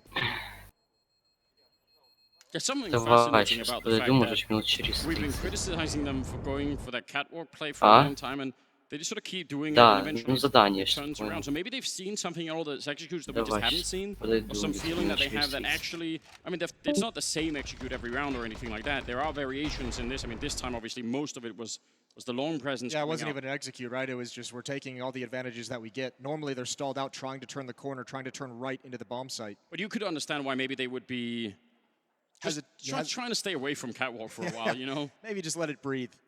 Not so. That's kind of impressive, actually. I wonder still, I would still like to see them do more. Where are the classic, you know, mid-to-B splits? Where are, you know, maybe now that they've got the economy low, we could have some B rushes coming out. Ooh. Bring it all. That'd be spicy. We do like it. 12th round here, and it's a very, very different story. On the second map in the grand finals, Hunter at 15-3, leading the charge at the moment. And Navi, though, starting to pick themselves up. The boost. Oh, boost, wow. He's going to get 1. Good find from Amanek. Just barely out of vision. It looked like they wanted to go fast out mid. That shuts it down. Again, G2 just doing, even in some of these losses, they've done such a very good job of stalling out Navi's earliest ideas across the map. And there's no investment from G2 outside of Hunter and Amanek, what they've saved. That was a boost that they couldn't even see from T-Spawn. So the fact that there was an up looking didn't even make a difference. USP, and he walks right into it. Yeah, I mean, no one could have really helped him out with that. No, but again, it's about finding ways to get these guns involved in the action. You've got to rotate Hunter over now. Amanek staying in the B bomb site, and now he's even evacuated that position towards mid with the AWP, trying to find 1 more kill. G2 actually just staying very centralized. You wish almost at this point that Hunter could actually give the flashbang to a teammate, so he could be flashed into the long fight. You can flash yourself into that fight, but it's not as reliable. If you throw it off the wall, it also makes a noise if they're close. And yo, they're having the right read, though. Yeah, they have the right idea. And this might be because, I mean, they know Na'Vi have just attacked the A bomb site so much up catwalk. Maybe they're trying to get here, but they have to select one. They have to select long or catwalk to defend. And now some utility usage. That's 2 flashbangs they hear coming out. So this is as perfect as you could ask if you're G2. You have the AWP here, you have the M4 on catwalk, and you have what little utility is here ready to go. Smokes look like they're perfect. No gaps in that one. Grenade actually is a very powerful grenade, and look at the time that's left. No Molotovs for this position. No, you're right. They don't have anything to burn it out. What an excellent shot from Amanek. 15 seconds on the clock, and they started to move closer. Na'Vi, they should be their round. This is the one that they almost get for free. They're just fighting a couple of rifles. Amanek with one of them, and he doesn't take down Simple. 4 seconds left, and they're going to go for the bomb plant and the Molotov. It's going to be a second too late. Boomich gets out and dodging. Nexa will be dropped. Simple to bring it back, and another round for Na'Vi. It cost them a lot. That was nearly Amanek bringing that round into G2's pockets, but not going to happen. That's such a great attempt from G2, almost winning the round with barely anything, with just what they brought in, saved from the previous. And it's a really tough line to ride when you're on the defense and you have to stall them out when the time is your friend. You have to keep fighting to hold them out of the bomb site, away from the plant, but you also are trying to survive to make it more difficult for them to get the bomb planted. 2-round lead for G2. It's disappeared pretty quickly. 3 rounds straight for Na'Vi. Which is Slight bit concerning. It'll be interesting to see how Na'Vi end up playing this CT side, but my main concern, a lot of the tournament here has actually been the T side for Na'Vi, so maybe they will be looking a bit better. Double up for them now. G2 crouching through the middle, not wanting to take a fight, just wanted to see if they could transfer over. Are they just blindly calling that it might be a B hit? I mean, it hasn't been any B hit. I think in the back of their head, they're expecting Na'Vi to attack that part of the map. Like you said, to do one of those mid to B splits, to do one of those, contact plays in the tunnels at some point. Also, there was that smoke at the base of Catwalk, which could have set it up, and now they want to go find the information. 3 players on this side of the map. This is the smart play. The question is, will it be in time? Because Na'Vi is almost going to be all the way up Catwalk and prepared to once again attack the A-bomb site. Well, Perfecto, I think, will have heard that flat with that grenade. So they probably know that was, I don't know if they know the expression, it could just be a timing grenade. But regardless, Kenny and Jax probably hearing the steps behind them on Catwalk, and it's a free bomb site right now for Na'Vi. No one is there. A 5-on-5 for the retake unless someone gets a kill right about now. Kenny, he's looking into the site from a long range with the AWP, but once again, it's hard for him to find much of anything, and Electronic sneakily hiding up on Catwalk gets a kill. Boom, which will follow it up with 2 big ones, dropping Kenny and Jax. He actually won the fight at long against Kenny with the AWP. That's amazing. Amanek, a lot of challenges coming his way. He's going to get the one, but yeah, he wanted to try and speed it up. Kenny was holding the cross at the bomb site, and he didn't realize that someone had already dropped down and was out of his field of view, had already gotten past where he was aiming. So just the visibility of the AWP when it's scoped in betrays him there. 7-6. This is a great stretch for Na'Vi. What now, 4 in a row? Yeah, they're doing a great job at coming back in the game. It looked like G2 were about to exact a hell of a lot more revenge. Again, G2 lost the pistol, but then won the following 5 rounds in a row, which is, I mean, from then on, it looked like it was about to get a little bit scary for Na'Vi. Yeah, you're right. He's just out in front. Wow. Even the follow-up kill. Yeah, that's a thing of beauty. Unscoping to get it. 2 rounds left in the half, and G2 hurting for money, for cash flow. Gonna descend down and do a smaller investment. Some armor, some SMG, and upgraded pistols picked up. Kenny, nothing for him as he saves for an AWP in the final round. Krieg on Nexa, again, I mean, last time G2 had a round like this, they did so much with so little. We'll see if it can happen again. And oh, Boomich just got the lineup. He was waiting for it. Even the upper dark push, Perfecto spots that out. Shouldn't be too much danger, especially now that he sees 2. 1 kill for him, and he's still willing to challenge. Ooh, that's a great flick over. Yeah, nicely handled. Oh, right. That's giving up mid-jump. It's just saying, you know what? You win this battle, fair play. I surrender. Amanek, I mean, I guess Flamey carrying the bomb. Don't think it's going to make a difference. Perfecto back with more at the end of the round. 3rd kill for him there. He's actually top of the scoreboard for his team at 11 and 10. So different pace on Nuke, where he just had more sort of the, I don't know, CEO type role, just overseeing the battle. Not really having to do too much. This time, Perfecto does a good job flexing a little bit in upper dark. There's been a lot of flanks from G2 in that part of the map, and he hasn't always been there to spot it out or contain it, but that's really well done, even if it's just against 2 pistols. So we're all tied up going into round 15 to end the first half of Dust 2. And a timeout is taken. It's very, very even map so far, obviously 7-7. I don't know, G2 might be, they've lost a fair few rounds in a row all of a sudden. I'm not saying that has to completely break their morale or anything, but it's always nice if you can at least go out with... It's got to feel like a bit of a gut punch when, like you said, they had such a good start, a 7-2 start to this map, and they've just been destroyed ever since then, and that's a very fast reversal of fortunes. It's going to be stressful to deal with. Kenny aggressive on Catwalk, but this time the Molotov forces him back. That's how he got one of those earlier fights against Electronic, and he's not all the way back. Timing shot there, and Electronic will take him down for the smoke. That's a nice entry, trying to follow it up and stay aggressive and maybe beat the timing against the backup that must surely be coming in. He knows it. He's got the right read, but Nexa is just going to be a bit more accurate this time. I still like the play from Electronic and Simple, and down in middle waiting for Amanek to try and do something that probably could have been a kill. Yeah, but I mean, look at Simple and Electronic. They're more than happy to push out and take more fights. Go look for them, especially Electronic, knowing that Kenny S was out of the fight with the AWP. Happy to challenge against just the rifle. But this is bold even for Simple. He's out mid all on his own with the AWP. No one watching his back. No one having support for him. Nice jump. Hunter looking over the middle saying, that is not going to be a B split. I've already got it checked out. He's actually still running to the B bomb side. They really think that's B. Oh, no. Yeah, Nexa got lured into the trap. Walking down the ramp, and again, another catwalk hit for Na'Vi. And it has just been working so well after it was stopped a couple times. Na'Vi found the winning recipe, and Simple is going to continue the challenge. All of them continue the challenges, fighting at the same time, and that's put Na'Vi up 8-7. A shocking turn of events for G2, wiped out of map 1, and now struggling a little bit after a hot start. We'll see who can win this map when we return from the break.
We are going to get into the game right now. It's Na'Vi and G2 in the grand finals here at Intel Extreme Masters in Katowice 2020. Second half coming up here, second map. Jason, talk to me about that first half and Na'Vi's just insistence on catwalk. Yeah, it's what allowed G2 to get out to a hot start, being able to stop that. And it just looked like all their decisions in the later stages of that opening half was to cheat towards the B bomb site, expecting at some point for Na'Vi to attack anywhere else on the map. We even were talking about it, and it never happened. And Na'Vi ended up just battering ramming their way through catwalk a number of times.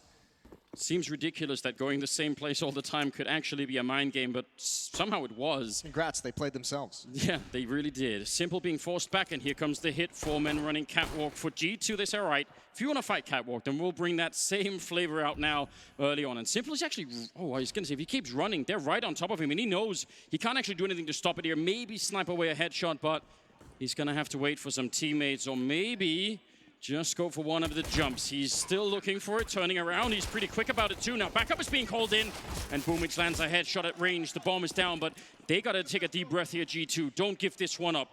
You've got the bomb plant down now. Find some safe space to be in. See if you could maybe stay alive here. They get a kill on Simple at least. Amanek playing close. It's Flamey and Electronic to help out, and what a retake.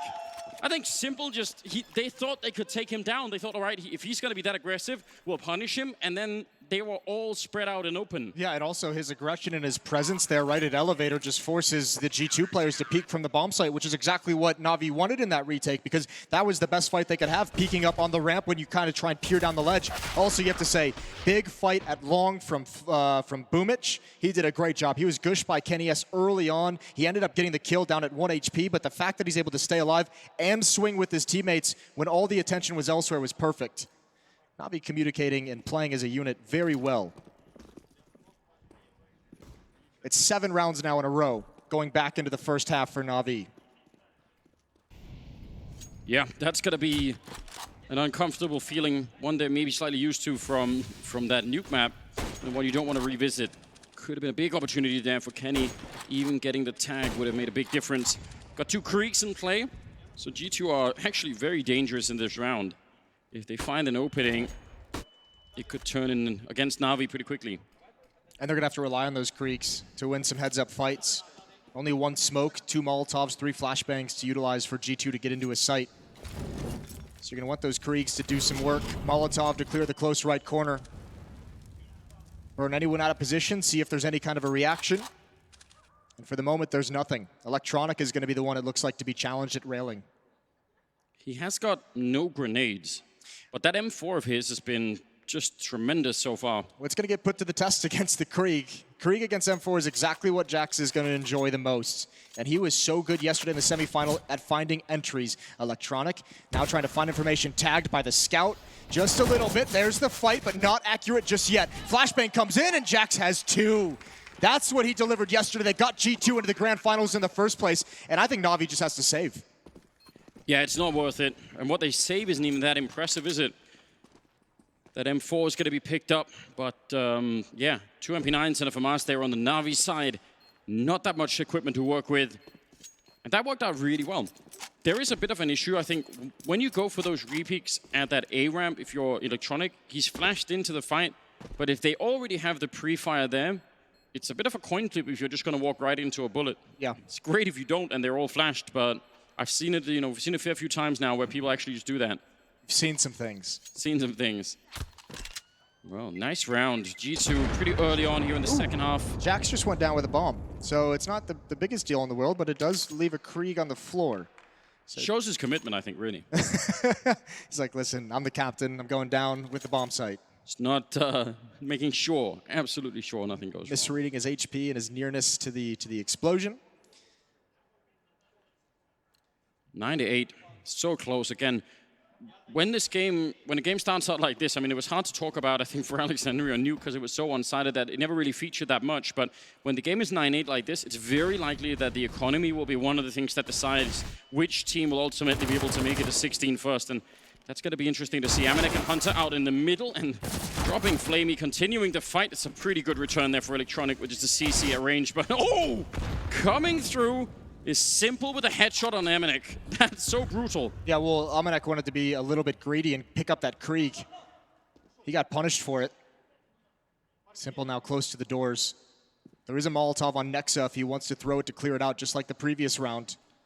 Doesn't look like they want to actually be aggressive out mid, though. Perfecto alone in the B bomb site. Electronic starting to cheat towards middle, towards CT spawn.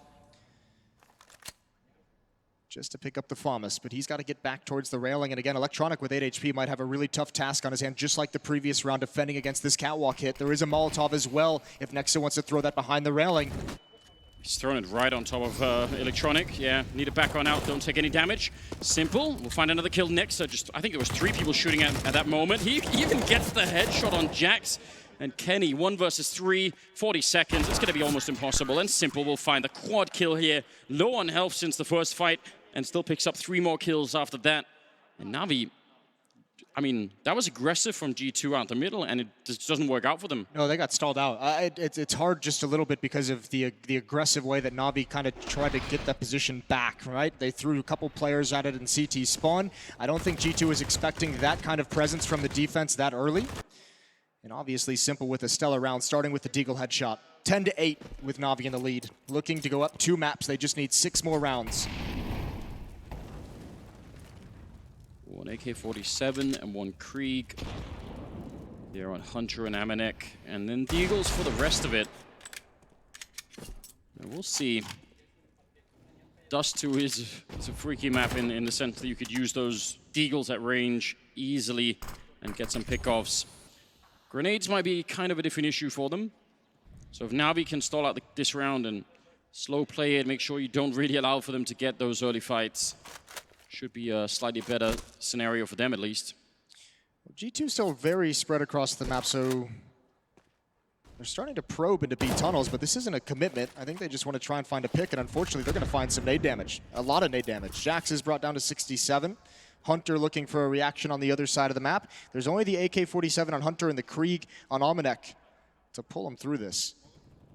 They might end up having a pretty decent fight against Spoomage, who's got the MP9 down in the pit.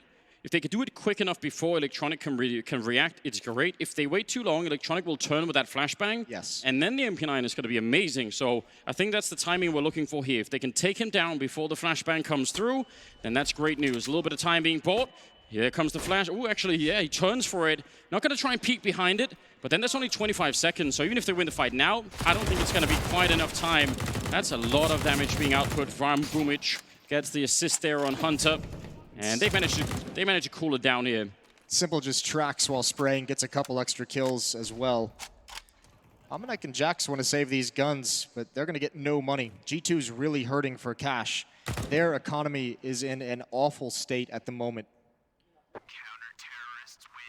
And what's really painful is they're going to have to sit out this round as well with just the 2 guns. But the lack of bonus money, I mean, again, that's going to be cash they don't have to use in the next round. So there's always, at this point, it feels like someone on G2 is always lacking for what the tools they need to actually fight in this game. Yeah, just a little bit out of balance.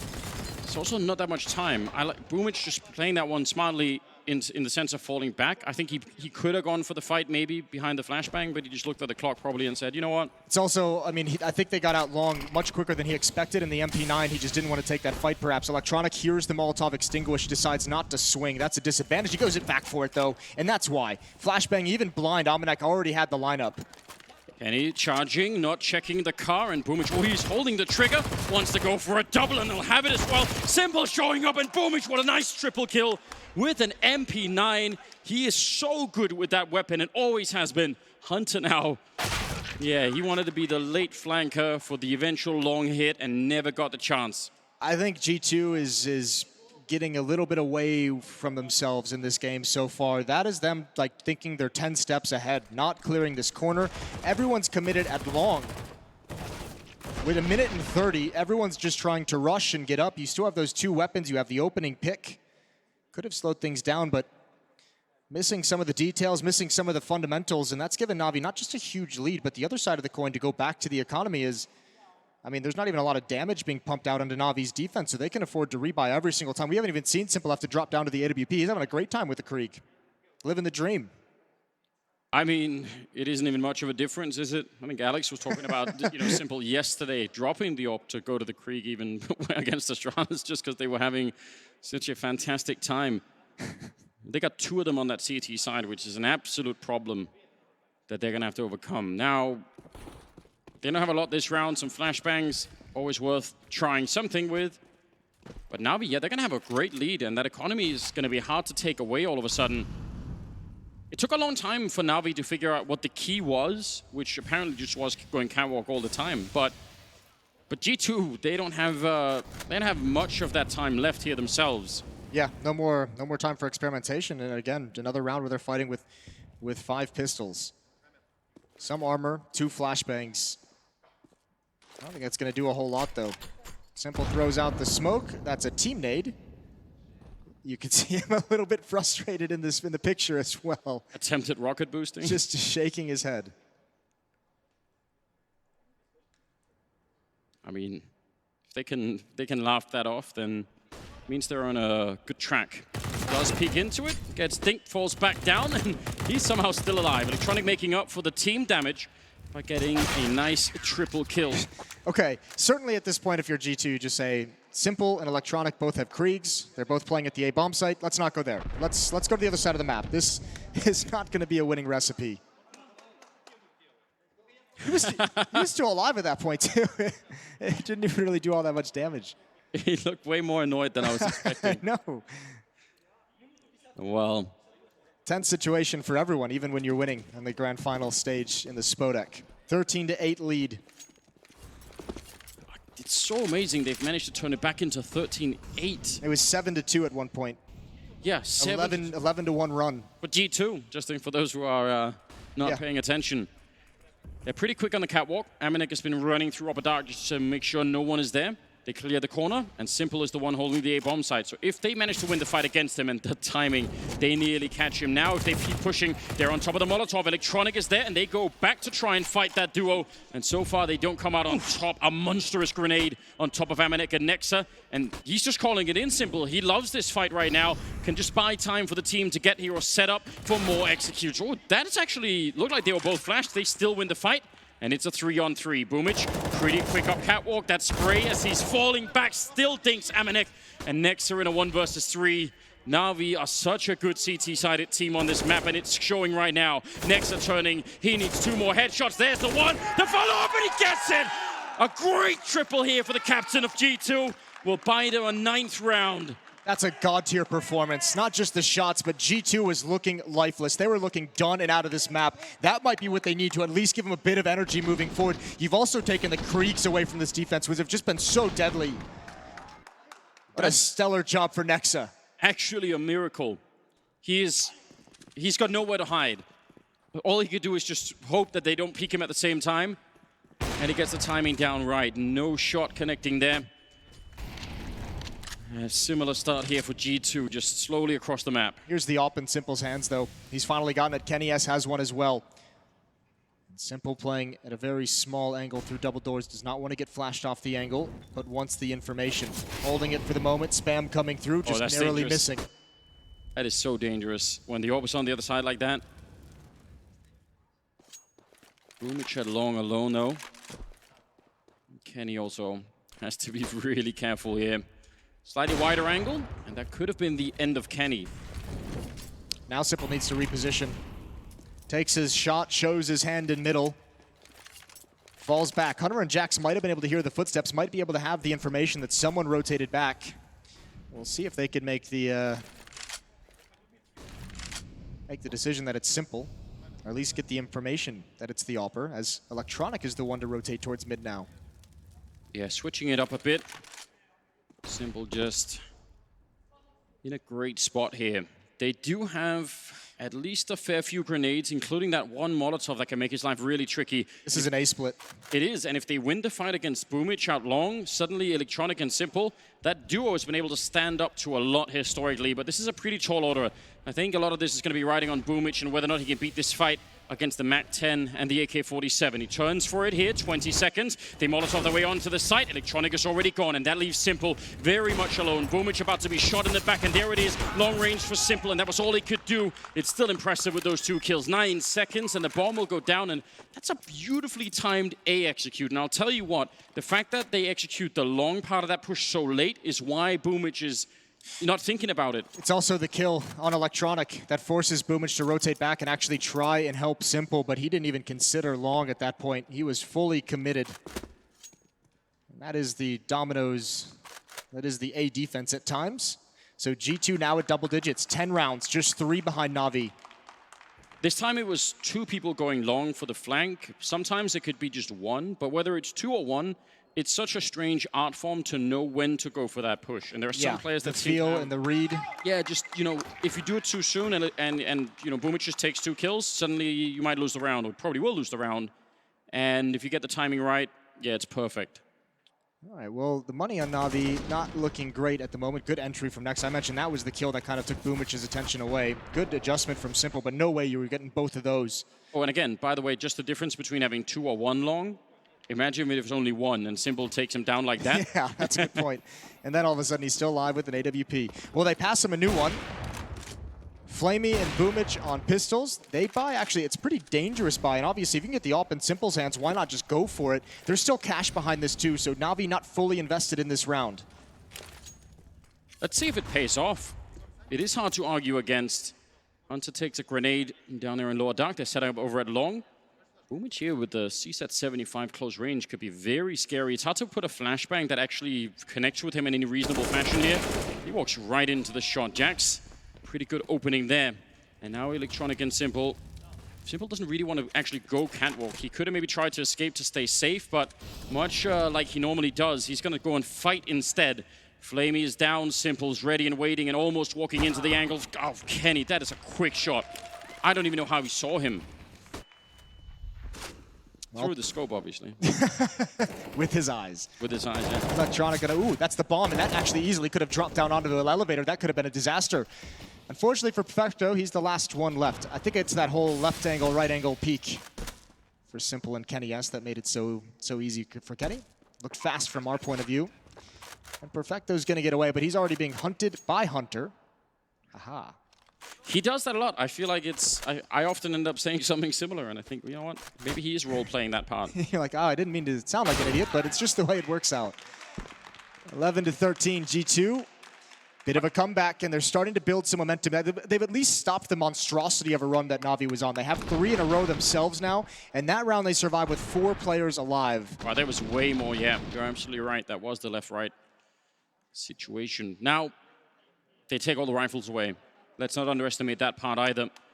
Na'Vi's momentum has been partly economically based, so the fact that they have to give it all up now, it's pretty good news for G2, who are just looking to get that comeback. In a best of 5, it is really a little bit devastating if you start going down to 2 maps early on. That can really weigh on you.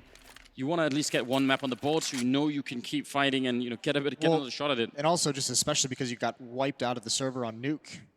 Just want to get a win under your belt so you can forget about that one. Kenny S, I think he actually saw that, but there was no way he was ready to actually take the shot. So he sees one more crossover towards the B bomb site, and G2 going to use the overwhelming power and range of the AKs, the rifles, the AWP. They're going to play this one out towards long. You're in the mood for some good electronic 1DX here. I think that's the only way they can bring it back. Yeah, I wouldn't complain. All right. G2 fans would. Probably yes. Well, we'll see what's on the menu for him here. Still 55 seconds. G2 all in one group. I kind of like that. I don't mind that. When you know the economy is low, it makes sense to do this. Flamey's in middle as well, trying to grab some information for Catwalk. So that's why you see Electronic holding on to his smoke as long as possible, which is great because he might be able to use it into the bomb site if they start doing a set piece, use the Molotov for the site, or even just a delay. 37 seconds.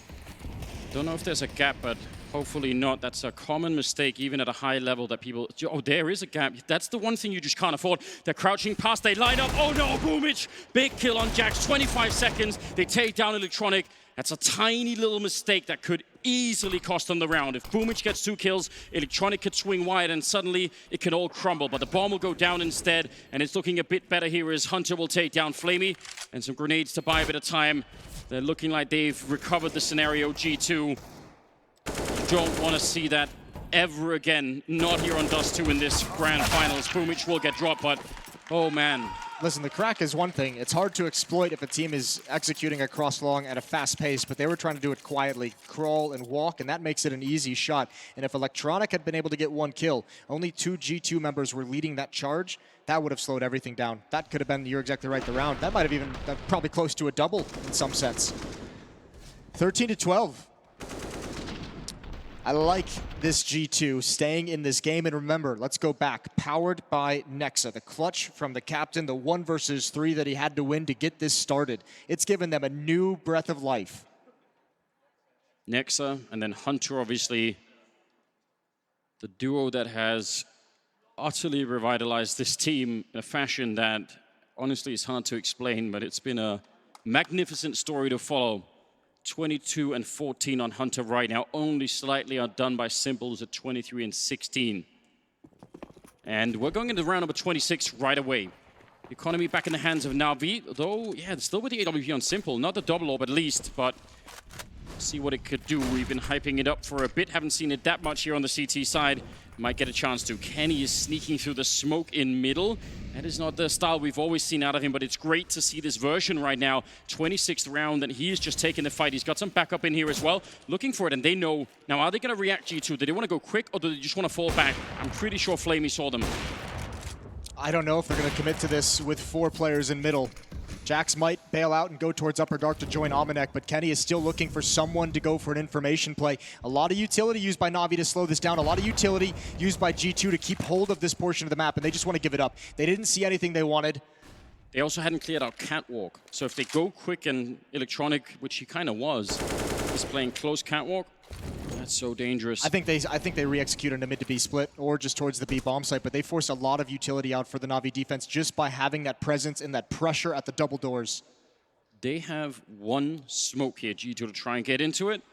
Now, it could work, but you're not going to get a second chance. Flamey holding 1 angle, Perfecto with a crossfire on the other. Oh, and he gets instantly shocked. Jax, another great entry, and Perfecto, 2 kills would be too much to ask for. He got the 1 and a lot of damage, and that's still pretty good. Kenny holding middle, and they're going to save. They're not even going to try and get close to it. Man, Jax is a superhero at getting those entries. Yeah, he's been phenomenal for this team in that regard. That's a beautiful opening provided by him, but also, I mean, unfortunate timing for Flamey pulling out the nade, but I think that's exactly what G2 said, is just the amount of utility that's dumped from Na'Vi from both sides of the map in towards middle, and they just want to exploit it. They want to exploit the lack of nades, the nades that are used too early, and they're right back into this map. It's all tied up. 13-13 down the stretch. About to be 5 in a row for G2. Yeah, the best that Na'Vi can do is just keep this op in hand of Simple. Well, here's a question, though. Yeah. So far, that AWP has been playing, you know, on the CT side of mid doors. It's been playing up at the catwalk. That's kind of the most forward he's been. But that doesn't have to stay that way. They could boost him up quick. They could run him up that catwalk, take a fight in middle, any number of things. So maybe it's time, you know, for him to change the pace. Yeah, I mean, possibly, and we know he has that in him. I know a lot of oppers talk about how difficult it can be to play that style these days with how good teams are with utility now. Everyone has stepped up in that regard, and That's a bit of a, that's a great shot, obviously. And not, Flamey, I mean, you gotta, you're not expecting them to walk through the majority of that tunnel and just take that peek. You're expecting there to be some sound cue or some utility used. Yeah, anything to tell you that it's happening. Electronic actually forward from the Molotov, and he's in so much trouble. He should be dead. I can't believe he got that kill. That's very impressive. He could have easily been gone, and then could be another round gone for Na'Vi as well. G2's fine with the 1-for-1 trade, though.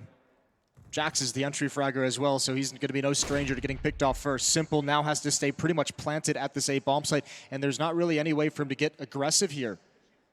He's got to be very cautious if he wants to move up. You can see in the X-ray that Simple doesn't have. kennyS just holding the angle with an AWP of his own.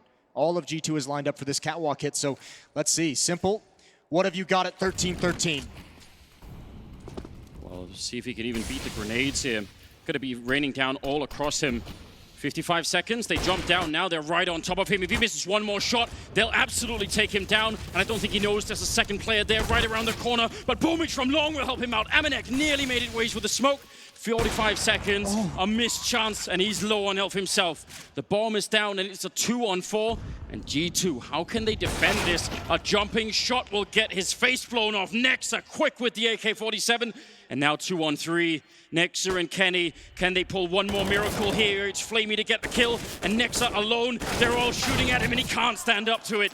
Goes down. Boomich with the double, saving Simple and saving the round.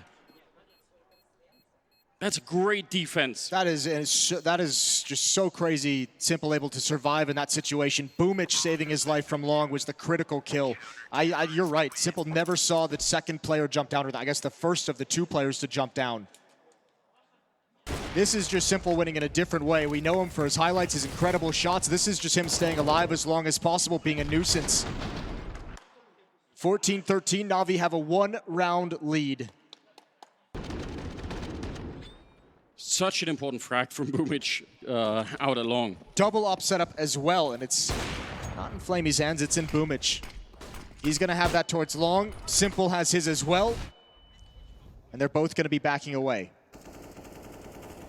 Yeah, I think Boomich got the long spawn and just wanted to run for it.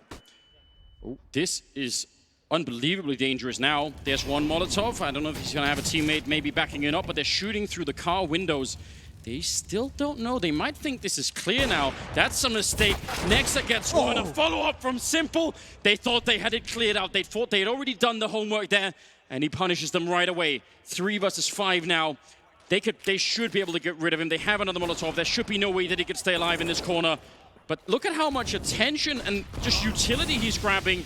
That's 2 Molotovs and an HE and 2 players dead on the G2 side. It's information gathered as well. So Flamey can play alone with his AWP. Excuse me, I said it incorrectly at the start of the round. He did have one. It was Boomich and Simple juggling, like you said, due to the spawn. So Flamey's going to be positioned. That's an incredible shot from kennyS. He might have just opened up the whole bomb site. Smoke wall is up, and Boomich can't do anything except wait for his teammates. Some utility. Oh, do they really want to try and go through? They go for the boost, and that's revealed right then and there. No one to shoot for the smoke. They want to reboost it again, but the bomb is already down.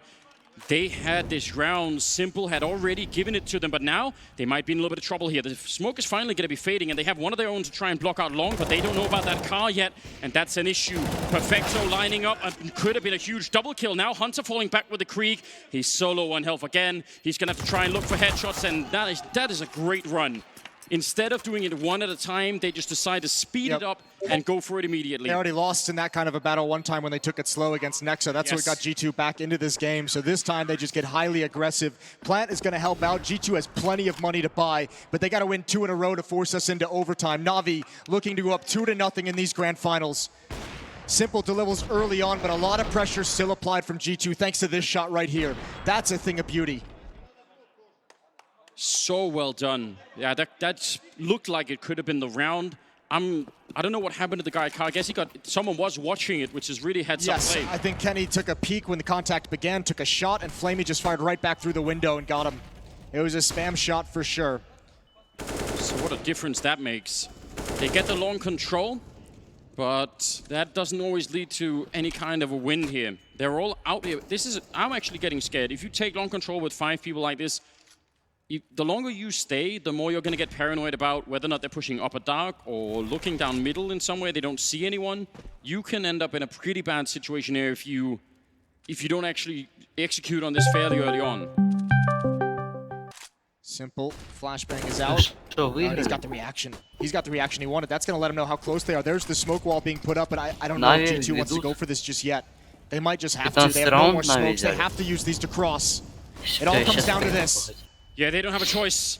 See if they can do it, if they can get it into overtime or not. Hunter going down early on. Na'Vi, they were behind early on Dust 2, but they're looking to win the second map of the grand finals here. It's simple to get dropped as he's trying to escape through the smoke, and Flamey will fall next. Electronic, wide peak, but he doesn't get shot down long from that AWP. And Nexa, 2 health left. Kenny, he pushes up long. He wants to go and help out before Nexa has to fight on his own. And that bomb is only just planted. He's got a great angle here, Kenny. I don't think they'll expect it. They are kind of looking for it, but a nice headshot to bring one down. Is he ready to flick? That's the Krieg right in front. If he misses the chance, he's gone. Kenny with the leg shot. That might be everything they need here. And now only a couple of seconds left. Perfecto on 1 point of health, and he gets a shot. It's the time for it. He's going to run for it straight away. And there will be a second map here in the finals. Simple stands up, celebrating already 16-13. He already knew it. He already knew he had it. 1 HP on Perfecto, 1 HP on Nexa. That's an unfortunate loss, and G2 fought so hard and came so far back, and still the same result. That's gutting, but incredible from Na'Vi. Everyone stepped up when needed. Boomich was phenomenal in a supportive role at the A bomb site. From catwalk on the retakes, from long to help his teammates hold the site, everything worked for Na'Vi when they recovered. That's 2 maps to nothing. We're headed to a break, and then we have the conclusion of the grand finals. Залагало, трансляция. Хорош. Че, еще играть будут? Мажор. Почему такой симпл грустный? Он не такой веселый, что выиграли. Я видел, один у того оставался, один у того. Перфекто класс министр.